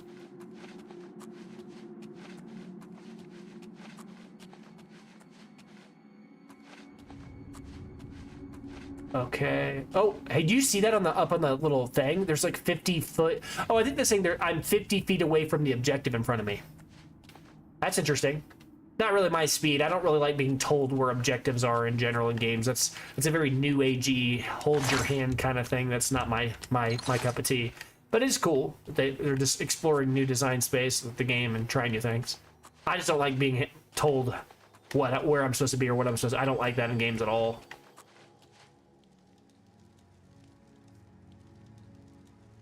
I am so impressed by the lighting in this game right now. Very impressed by this. Lighting is so hard to do right. Now, you know, one of the things that a lot of people don't talk too much about when it comes to this kind of stuff is double lighting sources. Single lighting sources, it's hard to get it to look good, sure. Two light sources, especially one that's stronger than the other one, competing in the same space and constantly calculating those shaders and those colors all at the same time, that is some rendering power and some sophisticated stuff. So I'm interested to see how this game handles dual light like sources, like holding a torch out in the sun and seeing if you're getting competing like two shadows from the same source. That'd be interesting to see. But nonetheless, I'm very impressed so far. That's it. That's a rat. Almost jumped. He almost jumped me. But you can't sneak up on me. I'm a high elf. He almost snuck on me though. You can shortcut items and spells. What does that mean? We already talked about that, right? Like, you mean like it's wheel? In your journal, select an item or spell and press the left stick down to show the shortcuts and bind a slot by pressing A. Okay, let's try that out now. So, hold the left stick and then bind it. Okay, makes sense. Just click the left stick and then after, you don't have to hold it. Just click it and then select something. We will set flare to it. That's our main thing, sure. You got it. And then I can switch to it. Got it. Makes sense. That kind of a wheel feature. Oh, yeah. Look at that. Oh, look at it go away, too. You can see it, like, doing more mushroom. Oh, they all go, too. That's so awesome. There's an animation for using it, getting rid of it. This game has no business being as good as it is. What the heck? I think you used to be able to, like, put stuff on the body, too. No, I want to put things on the body. Yeah, you can put... This is a sneaky way back in the day of like making sure that items didn't clutter spaces and in safe spaces. So like if you had a bunch of items that you just were trash items that you didn't want, rather than just dumping them outside in the game and, you know, take up a bunch of random, you know, memory in the game because it has to remember those items are placed there. You could just put them on a body, and when the game goes to clean up everything and deletes the body, right? When it goes to delete the body, it's going to delete the items that are on the body as well, which saves the memory bloat. That was something that Bethesda games were very well known for back in the day. That was kind of annoying. Was games would every time you saved the game, it would have to remember more than it had to remember before. And over time, naturally, you're going to get what's called save bloat, which made it very tough. The longer you're playing the same character, the more and more, like every time you'd open up the game and open up a previous save, it might take longer and longer and longer to load that save, which was really frustrating for people until people started to realize what was going on. Bethesda spaghetti code was causing problems. All right. There's a number of solutions people have come up. Number of solutions people came up for. Oh, I'm off of my. Hold on. I switched views. Okay. There we go. I switched views. It messed me up. If it was a spider, it would have bit me. But yeah. So back in the day, the save states that I was talking about, it was always the case that Bethesda, you know, like would have all these. Little things would happen in the game, right? I might take an item up from somebody and then drop it somewhere in the town, and then it's just there. And then the game would remember that it's there, and it would continue to remember that it's there. And every time I saved it, it would have to remember every little thing that I've ever dropped in some random nook or cranny in the game somewhere. And over the course of like one playthrough of the character, you might have a save that's 50 times larger than the original version of the original save of the character. And then it gets harder and harder to load. It would remember all this arbitrary nonsense that doesn't need to be remembered. And of course, the modders would come in and fix the game and do what Bethesda should have done from the start. And release like some mods that would, you know, clean up cells and delete unused items, you know, over time. Wood door to natural caverns. Cool. I love the little animations that open doors and stuff. This is fantastic. Whoever remastered this really has nailed it out of the park so far. I am impressed. We're only in a cave. I haven't even seen the outdoors yet. I need to start crouching again. I'm not looking for more cheese wheels. I know a certain Daedric prince that would like some of this. It's a lot of weight for something that does nothing. Oh, actually, no, they do something. They restore something in this game. It's a lot of weight, though, still. I am going to take them simply because you're probably like, what? You're going to take cheese, but you're not going to take the weapons? Yeah, but there's the difference is I might actually use the cheese. Because at least it's an alchemy ingredient, which is what I was going to get at. If you come over here to the inventory and you look at is that potions or alchemy? Here, I guess it's in both sections. If you look at the cheese, though, you can see it has, is it the same thing as cheese wedges, cheese wheels? So they have the same effect. If I eat this, I'm going to eat one of them. I drop my weight, sure, but yeah, so when you eat an object, it used to be the case that you wouldn't, I know in Skyrim it was this way, but memory served it was the same way in Oblivion, but maybe they changed it. Or maybe I'm just misremembering. Both are possible. I believe that it used to be the case, just like it was in Skyrim, that in order to learn the first effect of whatever the item was, you had to eat it. Like, kind of touch it on your tongue, as it were, to kind of test and see what the item did, which, and then it would hurt you, or it would heal you, or it would do some random arbitrary effect, but now they're just giving you the first effect. The rest of those effects, we can't learn those until we try to accidentally, try to mix random things together to find out what two things have the same thing. So I might have an object that has,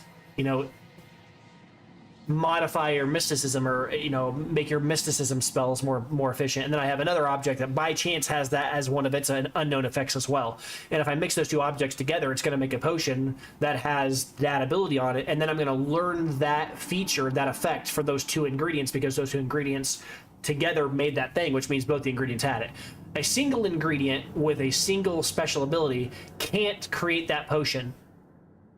You need to have two distinctly different ingredients, not two of the same. You can't do that in this game. But two distinctly different ingredients that you put together, and then if they both share a concurrent effect, or more than one share a concurrent effect, then they will together, if not already unlocked, now be unlocked in your interface like this. So you learn them by doing, right? Alchemy is like, it's like science, right? You're basically trying to mix potions and see what the heck happens. I think I saw something pretty big in the distance. Oh, that's a goblin. The goblin up ahead has not seen you yet. You can sneak. We're already ahead of the game there, it looks like. How did I switch to views? I think it was like this. Okay. Yeah, I'm not out here trying to punch anything. I'm just shooting fireballs at it. He doesn't know I'm here. A closed eye indicator indicates that you're undetected. Yep. About to be detected. The eye fully opens and is opaque. You have been detected. Take all these. We are just taking all of the ingredients. When a fight begins, the eye will flicker into chevrons. Did I say chevrons? What does that mean? I've never heard that word before. Sorry, buddy. Get burned in the face. Oh my god, get lit up! Oh my god. With no regard for human life! Alright. Valkyr Kaistrom from the top turnbuckle. By god!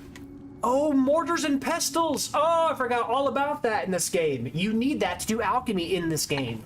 Holy crap! You found a mortar and pestle. Go to your inventory and find it. Activate it to create potions and poisons. Dude, I forgot that was part of the game. In order to create potions, you need to have ingredients that share effects. We know that. We just talked about that. I totally forgot you needed a mortar and pestle to mix potions in this game. I don't know how much... I love that I'm actually interacting with it and it moves. Those little details like that make they're so small, It's not even that big a deal, but it makes such a big difference. It makes it feel like I'm actually part of the world instead of just interacting with generic polygons. So, okay, let's try it, right? Up, up, that would have stuck. Up, would have stuck. It's the same every single time. It looks like on easy, it's always going to work, I think. So we should, now. Lockpicks, torches, gold, the same generic things we always grab. You always grab all those, you know, you'll never be angry that you took any of those things. The main thing, the torches don't weigh anything, so it doesn't matter. It doesn't hurt to take as many of those as you feel like. I'm not going to be using torches a heck of a lot anyways. I'll probably be using my fire to get me through things. Oh, there we go. Got another one. Oh, you see the snake bar moving? I'm sitting here trying to headshot him like that matters. Oh, very, Oh, he hit a trap! Okay, there's traps in this game. I forgot about that. Oh yeah, there have to be, because there's alien ruins and all that crazy stuff. A rusty iron mace. Yeah, we're good. But that was that was his trap that he set. So he walked across his own strings. What a dork. Do these hurt by touching him now? No, they don't. Sound like it moved just now. Not, I mean, obviously the trap move, I meant something else. This looks so good.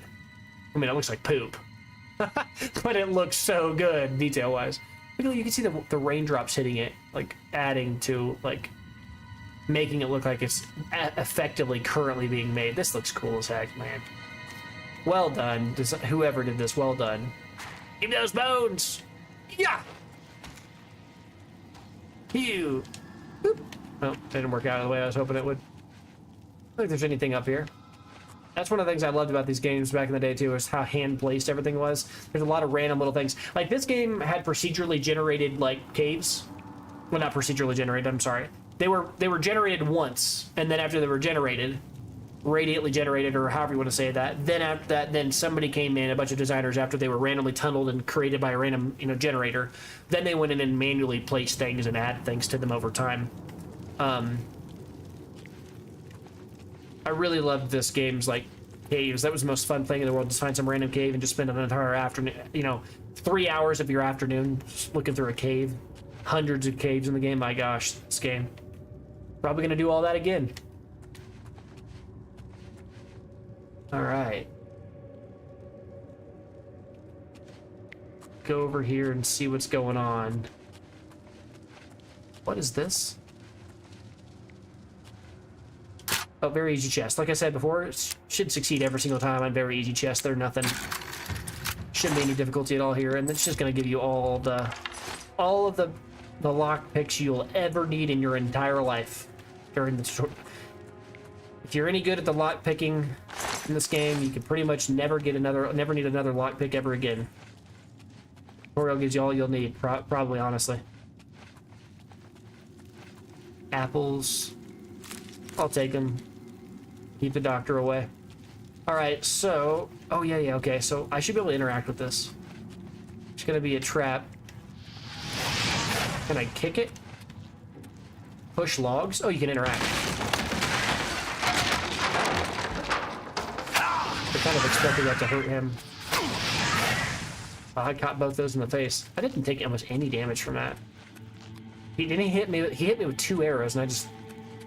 Like nothing. Like it didn't even hit me. Like it didn't even hit me in the knee. Alright. Chest with a bunch of money. Basically, a bunch of potions in it. Hey, we're unlocking it, boys. I hear a rat somewhere.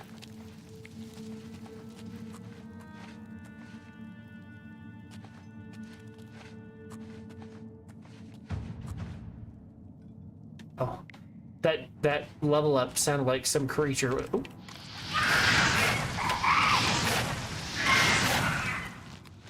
Get dunked, son. Get dunked. Give me that knife. It's not even a weapon. It's just literally a waste of, like, weight. Can you imagine the mods that people are going to come up for with this game once it starts to really get going again? All right, here we go. Woo! You got hit in the face, son. Or he's down. There should be... Oh, I missed him. There should be in this room, I think there's... I missed him. I think I hear something else. No, I don't. I can just look up at the top. Oh. How did he get up there so fast? Oh, there's two ways in and out of there. Okay.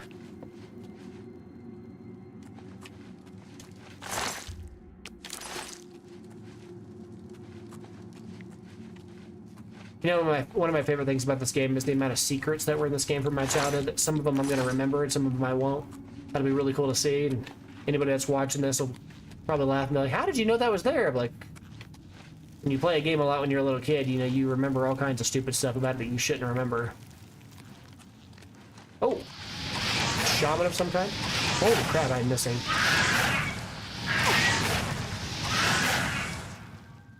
That is a skill issue. Flawed ruby. Heady soul gem. Soul gems. I forgot all about that. Goblin shaman staff. You have picked up more than you can carry. In order to freely move again, you'll need to drop some items. Yep, over encumbered. So now I want to go find a body and kind of do what I was talking about. Or I guess I could put it in the treasure chest. So I'm going to over encumbered my butt right on over to this chest, unlock it. And then afterwards, dump in some stuff we don't care about. Take some money, some gold, a bunch of repair hammers. Oh my god, right! Weapons degrade and you have to fix them in this. Wow! Okay, you're right. That's a thing. We will search this and dump in some stuff. Silver base, I don't care about that. I'm trying to dump things in here. Right, so these are... So what's over here is in the chest. What's over there is in the... I'm doing that backwards from the screen. What's over, from your point of view, what's over there is what's in the chest. What's over there is what's on my person. And so I want to make sure that I'm putting the things that are on my person in the box that I don't care about. We can also sort it by weight, I'm pretty sure. We used to be able to. Can we still do that? Yes, you can. We will get rid of the things we don't care about. I don't care about this katana. We can drop that. Or maybe I can, maybe I can't. What is going on here? Oh, I see. Yeah, I don't care about the katana. I can get rid of that. I don't care about the sword. I'm not using swords at all. Bear pelt's worth a little bit of money. The bow can go. I don't care about that either. The cuirass is interesting. I might consider that. We'll look at that later. I don't care about the cheese wheels. These can go away too. They're very heavy for what they are. And these hoods and these Mythic Dawn things don't do anything. I'm not using shields, and I might sell them later. Daggers are fine. More flesh and stuff like that. The sandals. Let me get rid of all this because I don't need this. The clothes and stuff, I don't really need any of this. It does nothing for me. All this random food and nonsense that you start... This is the stuff that starts to kind of add up. We don't need the wrist irons and all that stuff, too. It's kind of fun to keep all that stuff. Because there's no other way. It's like when you're playing like Dark Tide using the shovel. For a long time, I remember how everybody's like, man, I wish I hadn't sold my shovel. You can't get it as a weapon. And I think they actually added it as a weapon type now to the game, which is funny. Due to player demand. So this is a goblin staff that is enchanted. And I don't know how it's enchanted, but it's some kind of enchantment, it looks like. We're going to keep that. Look how much money that's worth. 10 weight for 188 gold. That's a lot. And now I'm way less. Like, if you look now, I only weigh 70. It's way better. So we'll leave the rest of that in there. You found a repair hammer in order to repair your weapons and armors. Go to your inventory and activate it. We're good. I don't need that. I don't have anything to repair. Oh, that's another rat. Didn't even see him the first time. Oh, there's more than one. Okay. This'll... I forgot how heavy rat meat was in this game, and I think I remember back in the day it was something I would always just have way too much of it on me and realize what I was doing. I just impulsively loot everything. Don't even think about what it is and then think about it later. Childhood personality quirk I learned from this game, and I just never stopped. Carried on to Skyrim, and now we're back full circle. Don't care about an iron, or, okay, sure. We'll leave all the weapons, we don't care about that. It's just more trouble than it's worth a lot of times. Early game, I know a lot of people will eat rat meat. All right. I'll keep it for the sake of, oh, 1 weight, 5 gold. That's worth picking up. That isn't too bad of a rate. I'll do that. 1 to 5's okay. You can sell me on that. There's much better rates, but we're not really looking for...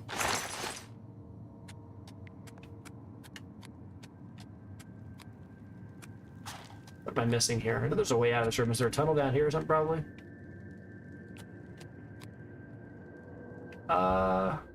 No, I'm not trying to wait.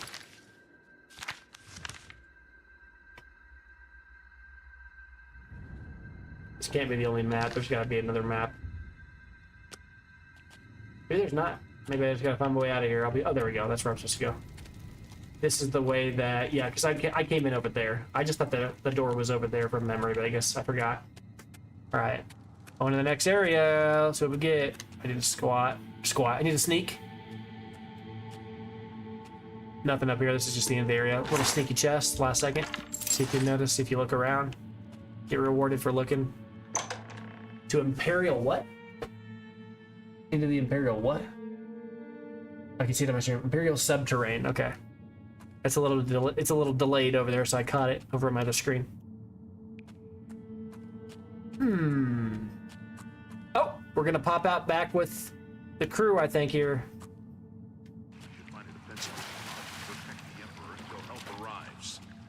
Oh yeah. Now, what makes you think help will get here before more of those bastards? Here they come We again. need to get the Emperor out of here.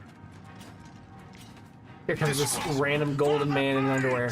And the die! Down it, please. Yeah, see, the Mythic Dawn clothing looks alright. I'll take one more. I dropped the other ones, but I think they look cool. I don't think I'm gonna be wearing them much, but... Oblivion, take you! Die, you scum! Damn it! It's that prisoner again. Kill him. He might be working with the Hey, now. assassins. Bro. No, he is not one of them. He can help us.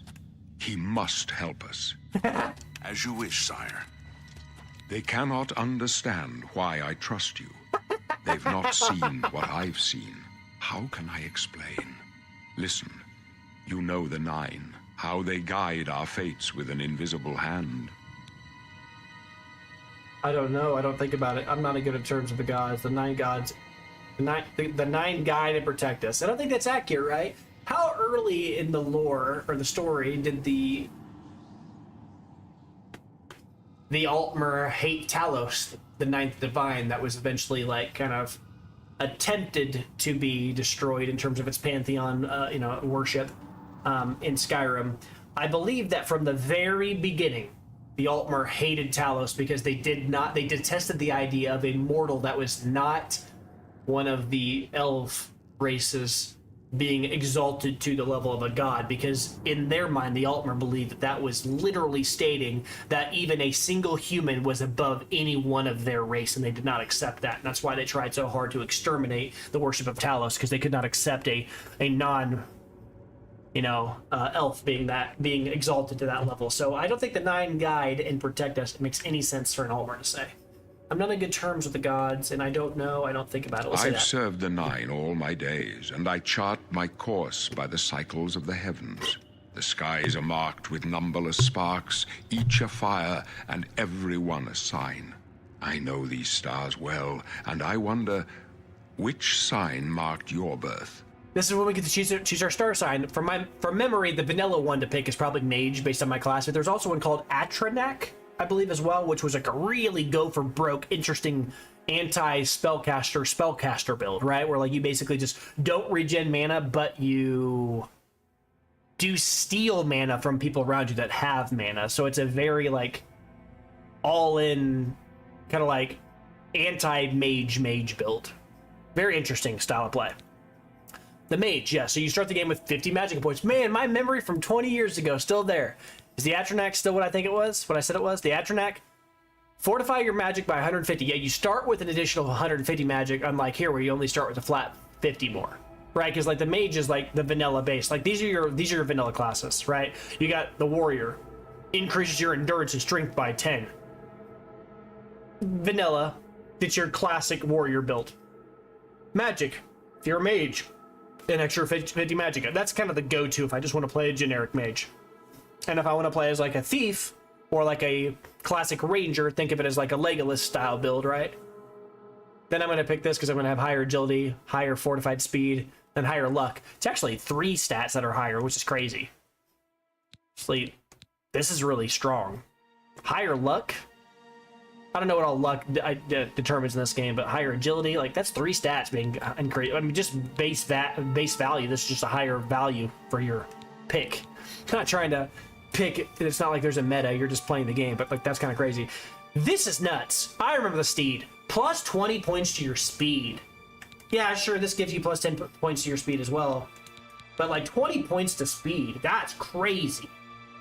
You're just zooming. All right. The apprentice. Those. Oh, I forgot there was a middle tier for the mage. Those born under the sign of the apprentice have increased amount of magic, but they are also more susceptible to magic. So you just get hurt a lot more by magic. Your weakness magic has increased your susceptibility by 100%. So it's kind of an interesting choice, but I think I'm already weak to magic. So if I pick this, then I'm very weak to magic. But no, you know, that's kind of sounds fun, right? Like that's kind of who our main people that we're gonna be scared of are gonna be as mages if we pick this. So maybe we'll consider this. We might.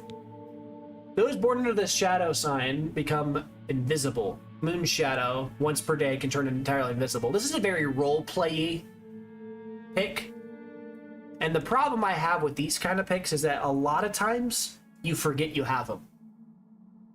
I honestly feel like the solution to a problem like this might be something like once per day, like at noon or something, or like when the night starts in the game, there's a reminder, you know, the shadows loom on the horizon, and you know, and you sense a reminder of your stars or something like that. Some kind of like an in-game built lore feeling kind of reminder that you can use this ability would be helpful, because it's one of those skills, kind of like potions in most Bethesda games, where you're like, oh, I don't want to use it because what if I need it later? And then you just never use it. Same thing with this. Like, you know, you don't use the shadow all day because you don't think you're going to, you know, you're like, oh, I might need it later. And then you just forget about it. And then you don't use it at all. And it just kind of sits there forever. And then you just didn't even pick anything, which kind of feels bad. But if you were playing like a full mage or like a full like stealth kind of build, it'd be an interesting pick. This is the generic pick. And then this is more of like an active, taking an active role in your role play. This is more of a passive pick in your role play. Right? Would you rather feel like just be stronger or feel more athletic? Would you rather just generically have more magic or feel weaker but have a deeper pool of magic? Like, this actively changes the way you play the game. And I think that's the mark of like good game design, right? Like, good game design is not always just beauty and simplicity. I think something that when I'm making a choice, like choosing your birth sign, the apprentice, I want the choice that I make to actively affect the way that I play the game. In my mind, that's what makes a game like well designed. Like, the thing that you're picking will affect the way that you play the game. Choices matter. And in this case, the apprentice does actively affect the way you're going to play the game from then on, because as a player, now I'm more susceptible to all forms of magic. Now I already am because I'm an altmer, but, or at least it said so flavor-wise. I don't remember if that's actually mechanically different or if it's just a flavor thing. But for the apprentice, for sure it is. You just have higher weaknesses to magic. I guess we could check that in just a second, but I'm not going to worry about it for now. But anyway, like the moon shadow, this ability actually actively affects the way you play the game. Does this increasing your luck, increasing your agility, increasing your speed, does that actively affect the way you're playing the game? No. This is just generic stat monster pick. It's the thing that makes your character incrementally better, and you can feel that it's better if you didn't have it versus a playthrough where you did have it, but it doesn't actively change the way you play the game or make you feel different as a character. This is just a stat monster pick. This one, and this is a stat monster pick, and so are these two. But this one, honestly, is very generic, and it's not even that big of a deal. Having extra 50 magic is not that big a deal, Magicka. This really starts to matter. 100 extra points matters, but the weakness really hurts. And then you get to the Atronach, which we'll talk about in a second. The ritual. Those born under the sign of the ritual can heal themselves and make the undead flee in horror. So this is like a cleric style pick. Blessed word. Forces the undead to flee in horror for 30 seconds can be used multiple times per day at the cost of 40 magic per cast. Cool. So you can use it a lot, which means that you don't forget about it because you don't feel like you're limited in its use. Mara's gift, 200 power, greater power, restores 200 health points of health, can only be used once per day. Okay, so like a get out of jail free, you're like getting your butt beat, then you just use this once. This seems like it'd be a really fun thing to do if I was playing like a hyper tank kind of style character, like a character who was like getting his butt beat, you know, just constantly getting hit and wailed on by a bunch of damage, and then you just heal your tank self and you just sit there and just keep taking damage. Might be a fun build around if like maybe eventually mods take off with this game and you can get a bunch of followers and you can just be a giant like aura tank that gives all your teammates, like your team of monster people, kill everybody while you sit there and just heal yourself. And just kind of be a passive observer in the game that you're playing.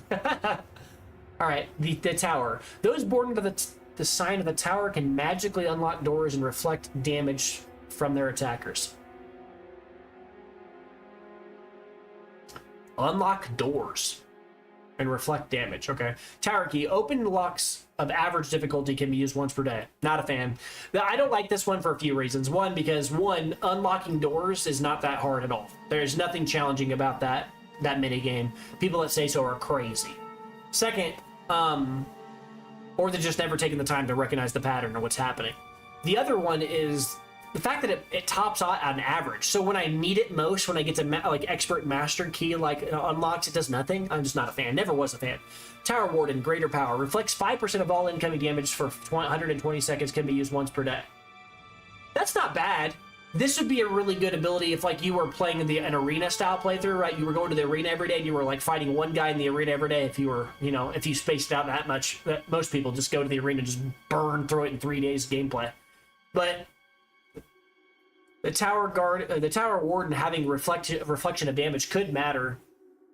I don't know. I don't really know which class is trying this. Like, who wants the tower? Like, anybody who wants... Like, if you're thematically playing a character who wants the magic ability to open up a door, I don't think of reflecting damage as like... This just seems like a weird hodgepodge of weird things. I don't know what the tower is supposed to represent. It doesn't really make a lot of sense to me.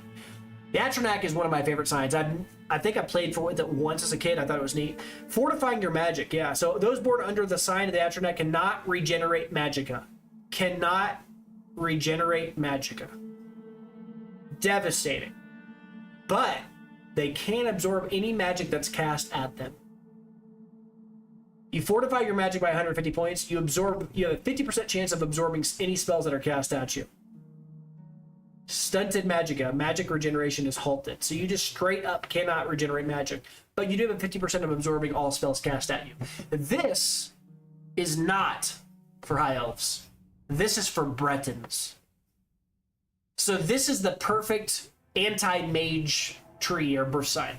You pick this and you pick the Breton, and then you go like defensive ward based spell kind of guy, and you play like, you know, you kind of just protect yourself, heal yourself up, and then you just suck in all the magic around you and become just this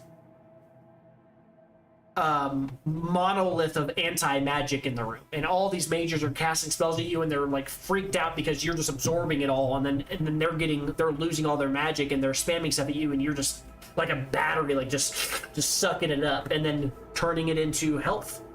This is a really cool playthrough. I want to play through this. I always theory crafted that as a kid, but I never played through with it. So we're not gonna be picking that one this time, but I am very excited to try that at some point with like a Breton. I think this is a perfect star sign for a Breton like defensive spellcaster. The Lover. Those born under the Lover can paralyze others. So this is more of like a roleplay assassin kind of dark brotherhoody, thieves guild, kill people, whatever kind of thing. Lover's Kiss, greater power. Paralyzes the target for 10 seconds and reduces the caster's fatigue by 120 points. Can be used once per day. It reduces the caster's fatigue. Interesting. So you like become less fatigued. Am I understanding that correctly? You kiss someone and then you become less fatigued, and then it's almost like you absorb their stamina in a way by paralyzing them. It's thematic. It's like the kiss of death, as it were.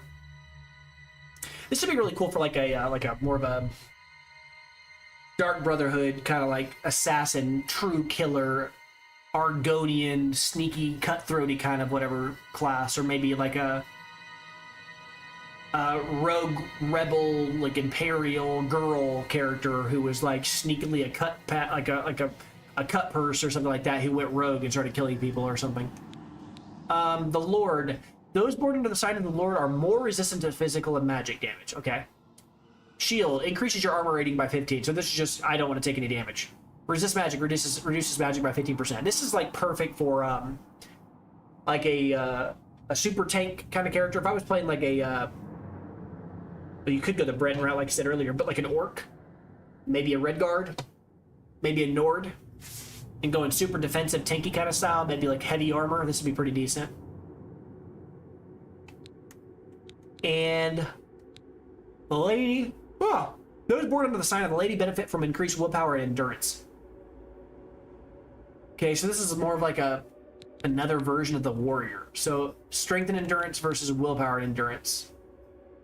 The lady is basically just another version of the warrior. It's kind of like, this feels like almost like I'm playing a warrior build, but I don't want to have the classic increase in strength. I'd rather have something else just to see what else is different. So rather than being stronger, you have more, willpower. All right, last one. Birth sign is the serpent. Those born under the sign of the serpent can poison others, though it comes at the cost of damaging your own fatigue. Serpent spell, greater power. You deal 3 points of damage for 20 seconds. It also cures your poison. All right. Dispels 90 points of damage, or dispels 90 points of damage and fatigue. Wait, what? It cures poison, dispels 90 points. Dispels 90 points. So is there kind of like, maybe you have like 90, you take 50 points of magic damage or health damage or something like, not damage, but like max health damage. Somebody casts a spell on you that deals 3 damage, 10 damage. That's not what I'm talking about. Somebody casts a spell on you that like decreases your maximum health by 50 for 20 seconds. You use this and it removes that buff. That seems very narrow. And damages your fatigue. Okay, and damage fatigue. Okay, so this is more like you strike at the person that strikes you. Very flavorful, but I don't feel like very good. Not very impressed by that. Really, it's just a question between these. I do like the Steed. Steed's awesome. Steed's just the gas. It's always going to be good to be able to move quick. But flavor-wise, it's either going to be the Mage or it's going to be the Apprentice. And I think the Apprentice is very strong and more fun. And I think I'm going to go with it because it's going to make us really susceptible to damage from magic spells and make it more challenging. The fortified magic is obviously good, but just generically strong. I think the Apprentice might be very fun. You double the power of the Mage. You get extra 50 magic, but you are very susceptible to magic now. I'll be weak as heck to magic now because 100% weakness of magic, plus the weakness I already seem to have from being a high elf. I might just die to somebody looking at me funny with fire, but we will see. Are you sure you want to be born under the sign of the Apprentice? Yeah, we'll try it. The signs I read show the end of my path. My death, a necessary end, will come when it will come. What about me? Your stars are not mine. Today the Apprentice shall serve you at the Forge of Destiny. Okay. The Apprentice is my sign. And he actually said it. The Apprentice will serve me at the Forge of Destiny. Can you see my fate? My dreams grant me no opinions of success. Their compass ventures not beyond the doors of death. Sure. But in your face, I behold the sun's companion. The dawn of Akatosh's bright glory may banish the coming darkness. With such hope, and with the promise of your aid, my heart must be satisfied. Aren't you afraid to die? No trophies of my triumphs precede me, but I have lived well, and my ghost shall rest easy. Man. Men are but flesh and blood. They know their doom, but not the hour. Right. In this, I am blessed to see the hour of my death, to face my apportioned fate, then fall. Sure. Stuff. Spoken like a man who's at the end of his life and is experienced enough to be okay with passing on. Where are we going? I go to my grave. Oh. A tongue shriller than all the music calls me. You shall follow me yet for a while. Then we must part. That's wild. I'm still nude. I'm still naked the whole time, just talking about my star sign. Alright. You guys, okay. Alright. I need to put some clothes on. I'm just trolling. Hold on.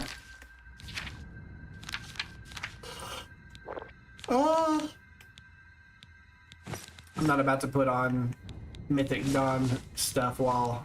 I'm gonna put on Mythic Dawn stuff, even though that seems wrong while I'm, walking around in the sky, but it's not like I'm attacking him.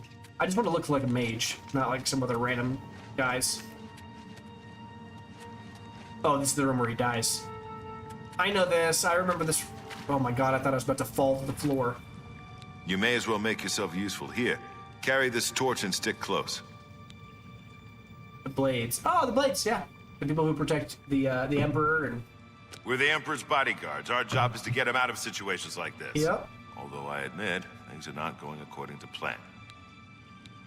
My job is to make sure the Emperor gets out of here alive, and I intend to do it. Yeah. Stick close and let us do our job. Oh, you're being attacked.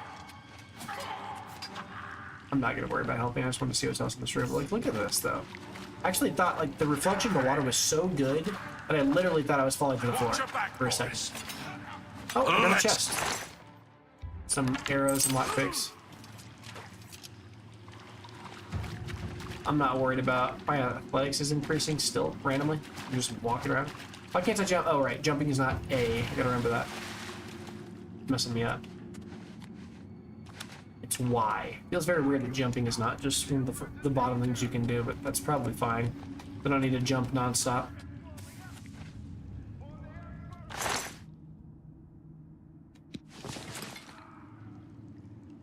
I actually...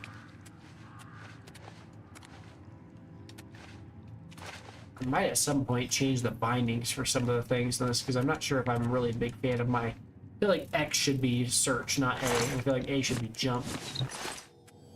Which means nothing to anybody that's watching unless you're staring at your own Xbox controller, but... like, I would rather jump with a button closest to where my thumb is.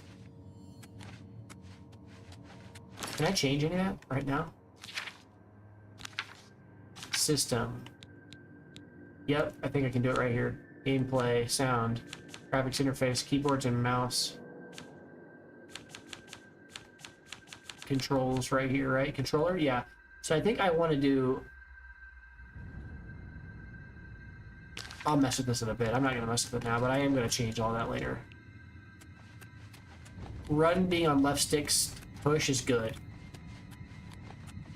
I would rather, like, sneak with either the stick, like clicking the stick, or B, and that's actually fine the way that is. I think X should be interact, though, not pull out my weapons. Yeah, I don't even need X to be there at all, because you can already hit the right trigger to pull out your weapons. And if I put my hands away, and then I hit X instead, it pulls my weapons out too. So I pull out my hands with X as well as right trigger. That's just an unnecessary key binding. That's underutilizing the key bindings. A does nothing unless I'm, like, you know, touching something here. I think I'd rather have sneak can stay on A, sprint can stay on what it is. I think I'd rather have jump be A. And then interact and grab should be X. And then now sheath something should just be... well, I can't sheath anything anymore. Right, because it's the same button to put things away. What did I switch? What's left over? Let's reset it all. So if I switch jump from A to Y... oh, that's what it is. Jump is not going to be... I said I want to change jump to... hold on. I want to jump to be A. That's right. Oh, I didn't even switch everything. So I want jump to be A. I want... so let's go to reset. I want jump to be A. And I want interact and grab and interact with stuff to be X. And then I want sheath to be Y, I think. No, I want grab and hold and dismount to be X. Sheath to be Y. Why is it doing that? I want sheath to be... I'm hitting Y. Look at this. I hit X and it stays. I can't... oh, there we go. I had to hit. Never mind. Interact is... I wasn't hitting it. I was interacting with the interface. I'm being an idiot. Okay. And then apply changes. I think I like that. Jump with A. Put my weapons away with that. And then X interacts. Yeah, I like that better. Oh! Casting healing spells here now. Wait, what? That doesn't make a lot of sense. Hold on. Did I turn on healing and I didn't realize it? I don't even realize what I did. Yeah, so we probably should put that Okay, I'm freaking out. I'm hitting too many buttons. Get back to magic. Take minor wounds. Apply it to the wheel. Clairvoyance, I'll also apply to the wheel as well. I want to try to use these things, you know? I'm trying to play as a mage to some degree. Magic. Is there any other magic I know? It's like the answer is no. But I do get to, oh, active effects. So this is great. This kind of tells us about what we have as our base character. So we have 4 to 5 magicka. Because of apprentice, we get plus 100, and high elf enhanced magicka plus 100. Resist disease, high elf resist disease is 75%. So we don't get diseases much at all, if at all. This runs the whole, you know, gauntlet of all diseases that are in the game, from rock joint to ataxia. I think rock joints in this game. I don't know if ataxia is. I think that might be a Skyrim specialty. But it also stops it from catching porphyria chemophilia, which is sanguinary vampirus is like the Skyrim version of it. In this, it's porphyria chemophilia, which is more based on a real thing in real life. But they're both at the end of the day, they're the same thing. They're both vampirism. And I do probably want to become a vampire at some point with this character to kind of reinforce the whole idea of being kind of like a sneaky, like magey kind of character. We'll see if that's how things eventuate or not. But I will be very, very, very weak to fire at that point, because I'll have tripled down on you know, weaknesses at that point. So I get weakness to fire because I'm a high elf.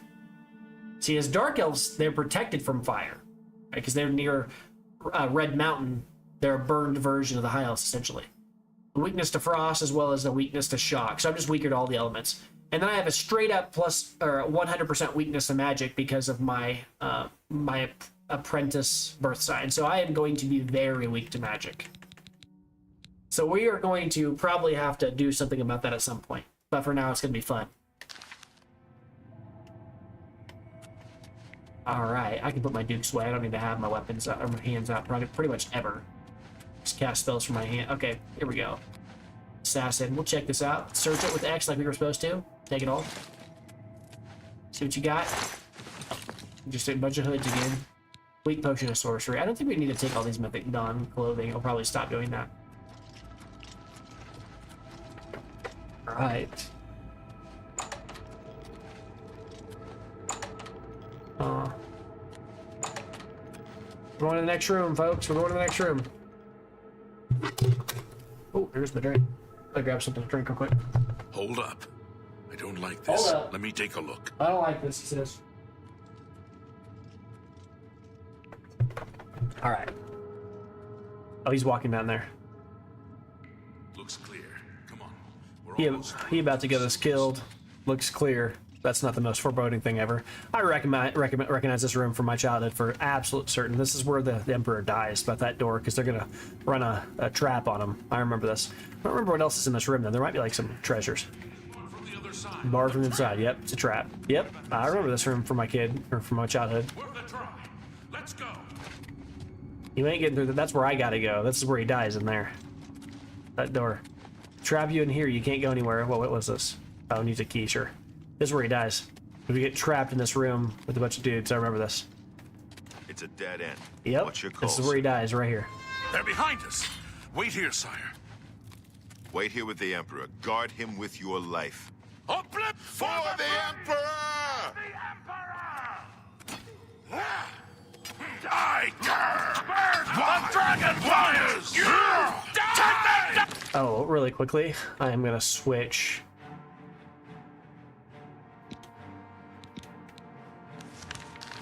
I can't do it. Hold on. Oh, what the? Try to attack me. You thought we'd go down easy? Yikes, yikes. Why can't I cast? Hold on. I'm trying to figure out how to... What is wrong with this? I'm trying to figure out... I want this spell on. Get back with the Emperor. Protect him with your life. I can't. I'm getting attacked by 3 dudes here. Take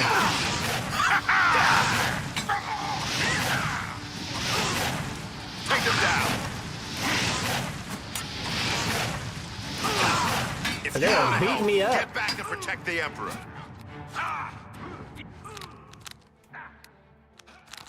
You thought we'd go down easy? Show me what you got. This nonsense here!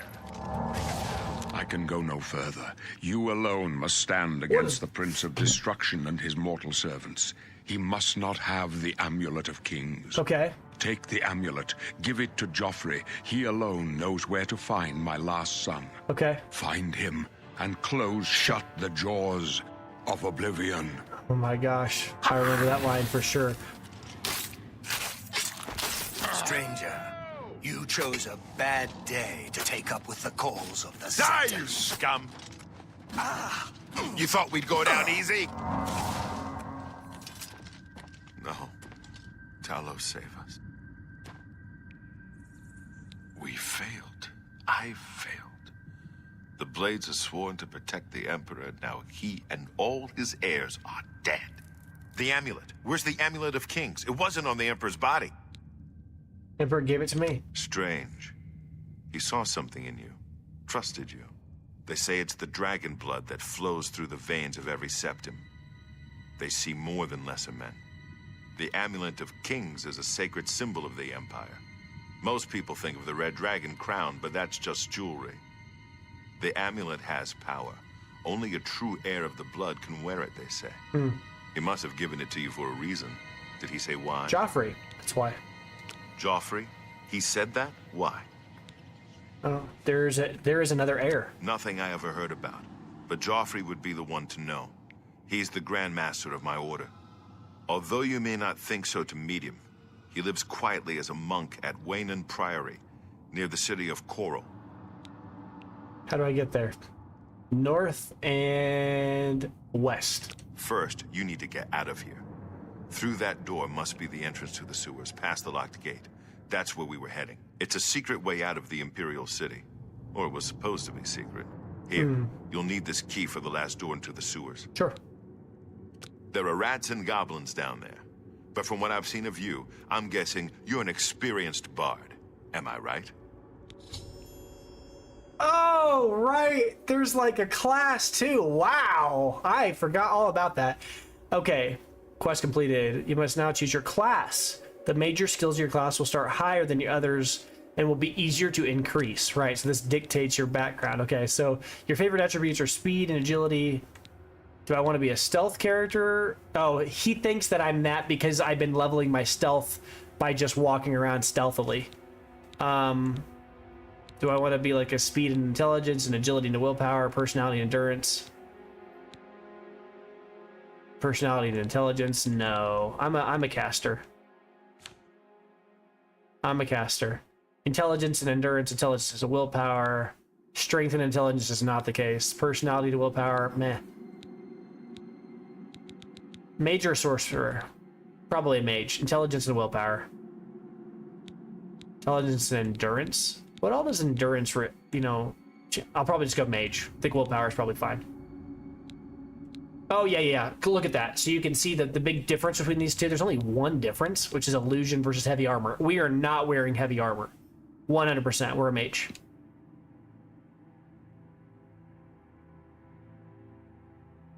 Because we're doing alchemy, alteration, conjuration, destruction, illusion, restoration, and mysticism. Absolutely. That's us. Really? I would never have guessed. Still, I don't think you'll have any trouble with rats and goblins. After the You series must get the amulet to Joffrey. Take no chances, but proceed to Waynon Priory immediately. Got it? You got it. Good. The Emperor's trust was well placed. What about you? What are you gonna do? I'll stay here to guard the Emperor's body and make sure no one follows you. Yeah. You better get moving. May Talos guide you. This dude is out here looking to loot all the bodies. You can't trick me. I know what you're doing. Oh, there's nothing on these guys though. Well, there's probably at least a weapon on this guy. 3 gold. Okay. Yeah, I can't do anything with all these random mythic dawn bits of clothing. Maybe 1 or 2 of them will have a potion on them, I'm looking, hopefully. It's like nothing. They're just the same, every one of them. My gosh. Yep, they're all the same. Alright. Well, you can kind of see what I was talking about with levels and stuff, too, though. Is there a way I can check that over at character? Yeah, you can kind of see here if I look over. factions, major skills, right? Like you can see that my destruction's gone up a bit, but the reason why he was asking me about that was because he noticed that my sneak was already 12. Like I have leveled it quite a few times despite the fact that that's not my main focus. I do like it. Whoa, they actually show like different checkpoints. Once you hit level 25, your sneak attacks are more deadly, you know, things like that. It actually shows you like different That's so clean. I love that. All right, let's do it, Mr. Septim. Leave the Emperor in peace. Okay, we can't search his body, which, you know, makes sense. That's kind of disrespectful. Oh. Potion of Night Eye. 66 gold for only 1/2 of a pound. Sackcloth sandals. I might take those because I don't think I actually have any good shoes right now. Well, they're not. I mean, they don't do anything anyways. I'm going through there in just a second here, but let me check my major skills. So like our major skills that we kind of see here, we don't care about any of this stuff. I mean, sure, it'll level up over time, but we don't care about any of this. We're not doing mercantile. Will be something that we'll do things with over time, and maybe a bit with security as well, and sneak, speechcraft. But the rest of this, you know, we'll just level up on occasion. Like, we're not going to do anything with armor or our athletics will just happen because we're playing the game. You can't not level athletics because you just walk around and things happen from running. Blunt block, blade, hand to hand. I forgot hand to hand in this game was actually a skill, whereas it wasn't a skill in Skyrim. Skyrim was all obsessed with the goofy like skill trees and felt less like a true RPG and more like it was trying to appeal to a different core audience of, I don't know, like WoW players or something. Oh, another chest I can open up. Wow, I can unlock that. Oh, I didn't take anything out of it though. Need to. So I guess if I was playing, strictly speaking, like a more of a mage class, and I was like, I'm dedicated to the role play, then I wouldn't do any form of sneaking, and I wouldn't do anything like, you know, related to like searching chests. It just feels bad.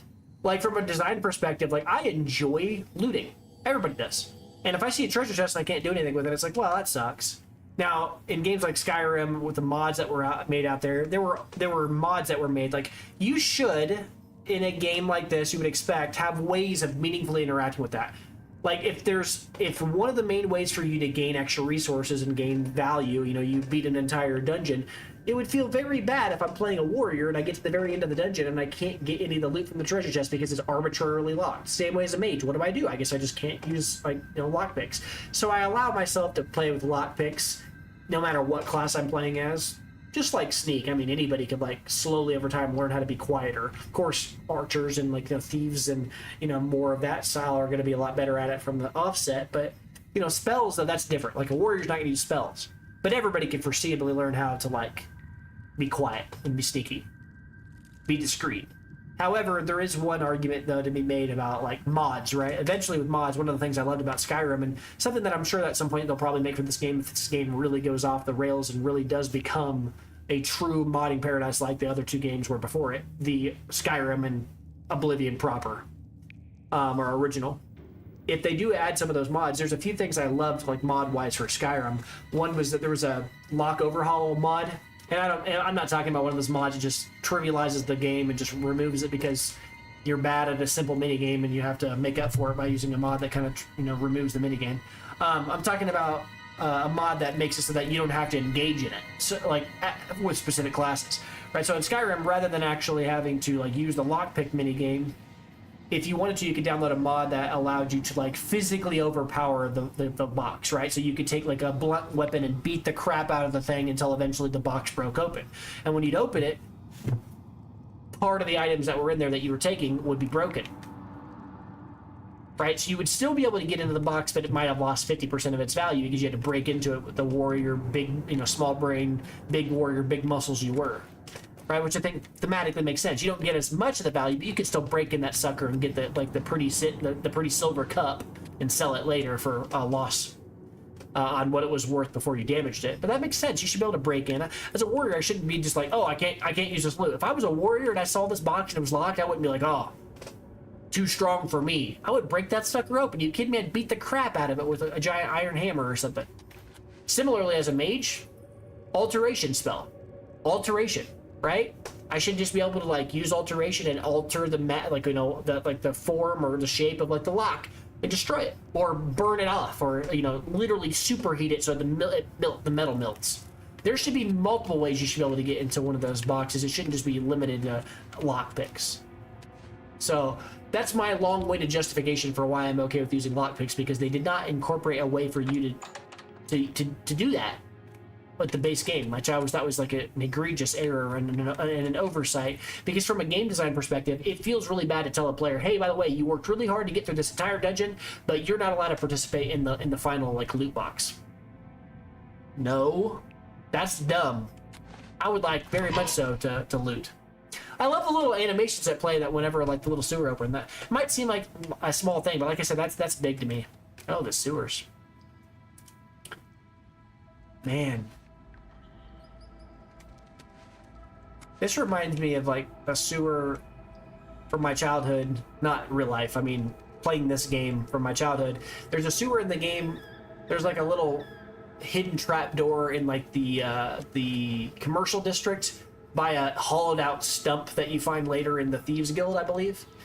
And there's this little spot that you can go down. There's some bedrolls in there, and you go down there and you can sleep, and it's a safe area for you to sleep without having to pay anybody any money. And I remember going down in there, and I slept down there multiple times in the game, and at some point I accidentally contracted porphyric hemophilia. I think I might have got it from just literally being asleep, which means that, you know, thematically, a vampire came by and fed on me when I was asleep. And I didn't know any better. I didn't know what that meant when I was a kid. I remember getting stuck down inside this, and I was stuck down in the sewer from then on during the day, and I would walk outside and I'd be burning in the sun. I was like, why am I burning? Like, why am I dying from the sun? I didn't know what was going on. And then eventually I realized I turned into a vampire and I didn't even know, because I went to the main menu and I saw my character looked all gaunt and awful, and I was like, wow, what happened to my dude? And that's when I first got exposed to vampirism in this game, which is hilarious memory. A hilarious memory. All right.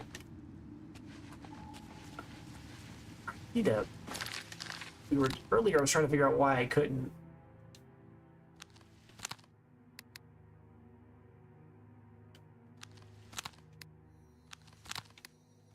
So I see. You basically have one spell you can use. Oh, what the heck? That was odd. Get out of here, you bother me. I really thought you could not necessarily dual spell, but cast it at both your hands in this game. Maybe I'm misremembering.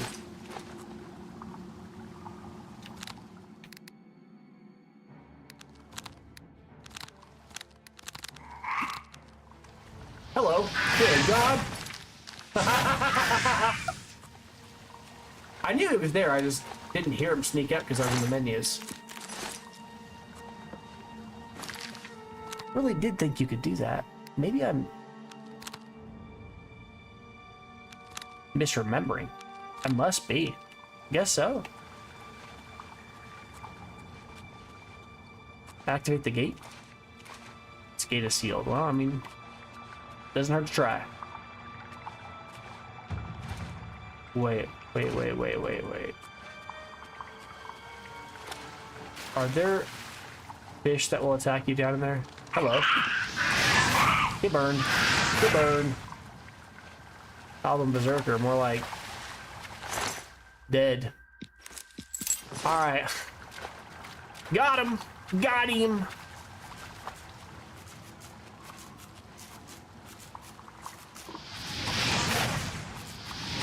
I see you, rat. I see you. Tactically backing up. One rat meat coming at you. It's a blank room with nothing else. Yeah, this is just where the goblin was, but there's nothing else in here. Hidden chests. Gotta pay close attention. This game had so many of these little hand-placed chests like that. Loved this game for that. That was one of the things I did not like about base Skyrim. Base Skyrim was lifeless at times with the things you could do. There were so many areas of the game that were just empty for no reason. It was just like it was an unfinished game at times. And out of the box, the game had a lot more opportunities for, like, you know, making the game eventually a better game than Oblivion was. But out of the box, Oblivion was a better game than Skyrim was, for sure. Skyrim had a fresh coat of paint, but Oblivion was just a better game. And people will see that once they play for a while and they start to go, oh my gosh, this game is basically like a better version of Skyrim.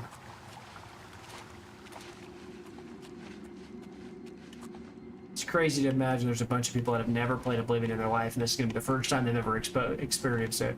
What I wouldn't pay to not know anything about this game. Alrighty. Right? Say nothing in here. Or is this literally the way it just came and I'm an idiot? No, it just looked the same for a second. For some odd reason, I thought I was disoriented because I was talking. Oh, this is the room where the goblin was at. We're over the top of that right now. Got it. I know where I am. Oh, that's the way out. This is it. We're about to escape the sewers. Well, if I can actually hit my enemy. A little embarrassed, to be honest. That was terrible. Take that rat out. There's probably 1 or 2 rats in this room. Wow, I am just struggling. Search the rat. He's empty. That's fine. That's fine. And this is it. Look at that. Look at this, the Skyrim symbol. I know that's not what it is, but that's exactly what it makes me think of. How cool is that? You know, it's like that symbol has a totally different meaning now than it did as a boy. Like when I was a little kid, I didn't even see that symbol. Didn't even notice that symbol. If that's in the base game, in the first original game, and I never noticed it, that's crazy to me. Because like, that's the symbol that people associate with the Skyrim like loading screen. So to see that is like, it's like multiple layers of nostalgia. How beautiful. This would be such a good desktop background. I have to get a mod at some point that removes the UI so you can toggle the UI off and on so you can take a picture of this. This is so cool. Like I might just do it anyway. Change it later. Who knows? All right. I'm gonna stop sneaking around now. We're gonna go on outside. This is it. Gate to City Isle. Before exiting the sewers, you may revise your character. Are you finished? Would you like to edit your birth side, edit your class? No, we're ready. The Apprentice of Block does not have their shield weapon damaged by blocking up. Escape the Imperial Sewers! We got out. Valkyr Kystrom level 1.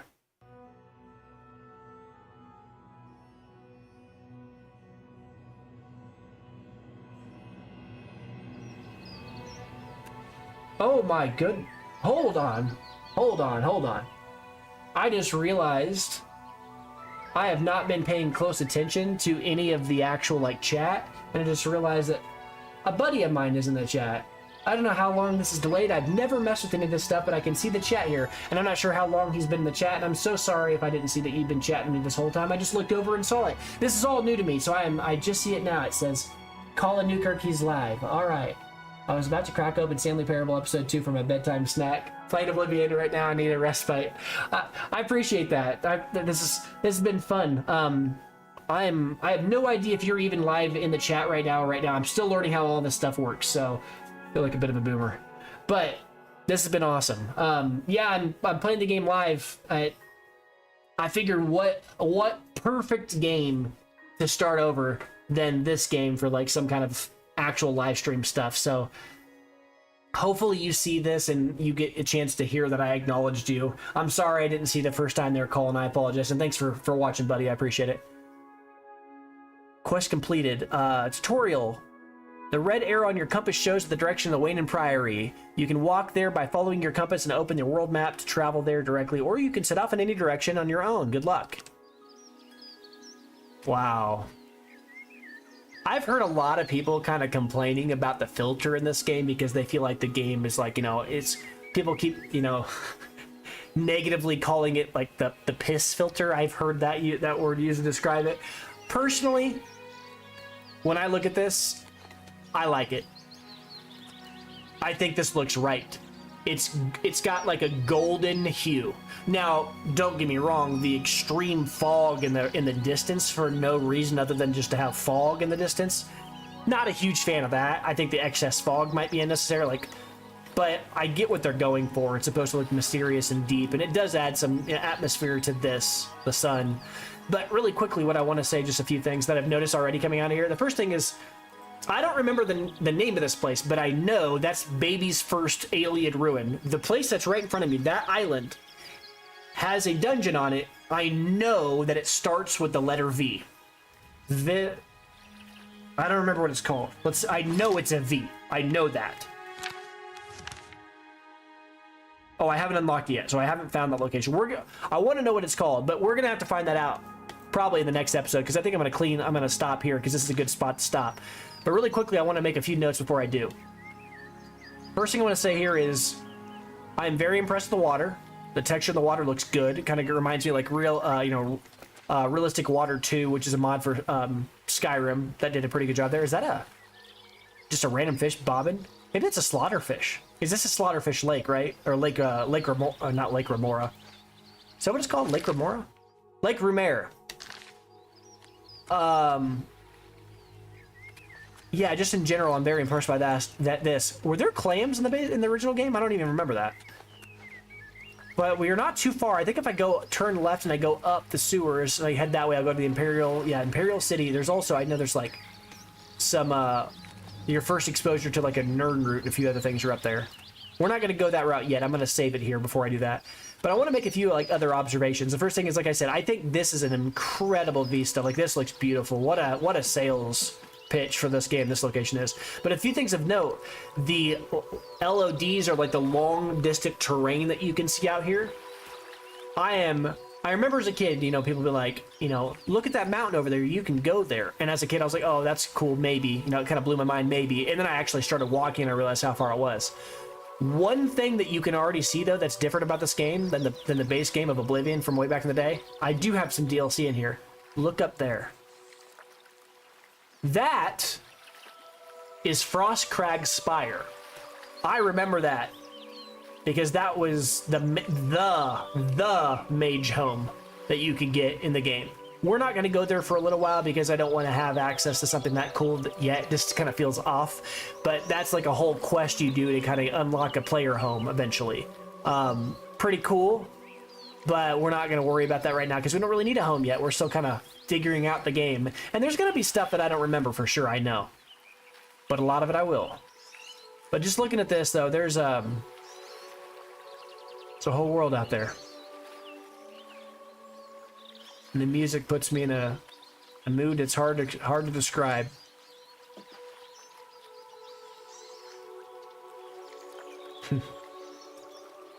It's like listening to Skyrim music, same kind of thing. It makes you want to like lay down in a fetal position and just kind of like calm yourself, because you're just like, kind of returns you to some level of innocent adolescence hearing that music. Like this like ethereal innocence to it.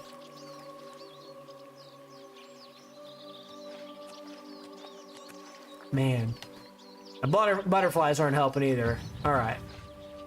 Anyway, this has been awesome. But I'm going to stop here for a number of reasons. One, because it's already 1 in the morning. 2, because tomorrow, actually today was my dad's birthday and we have plans for tomorrow. So I'm going to stop here. 3, because I have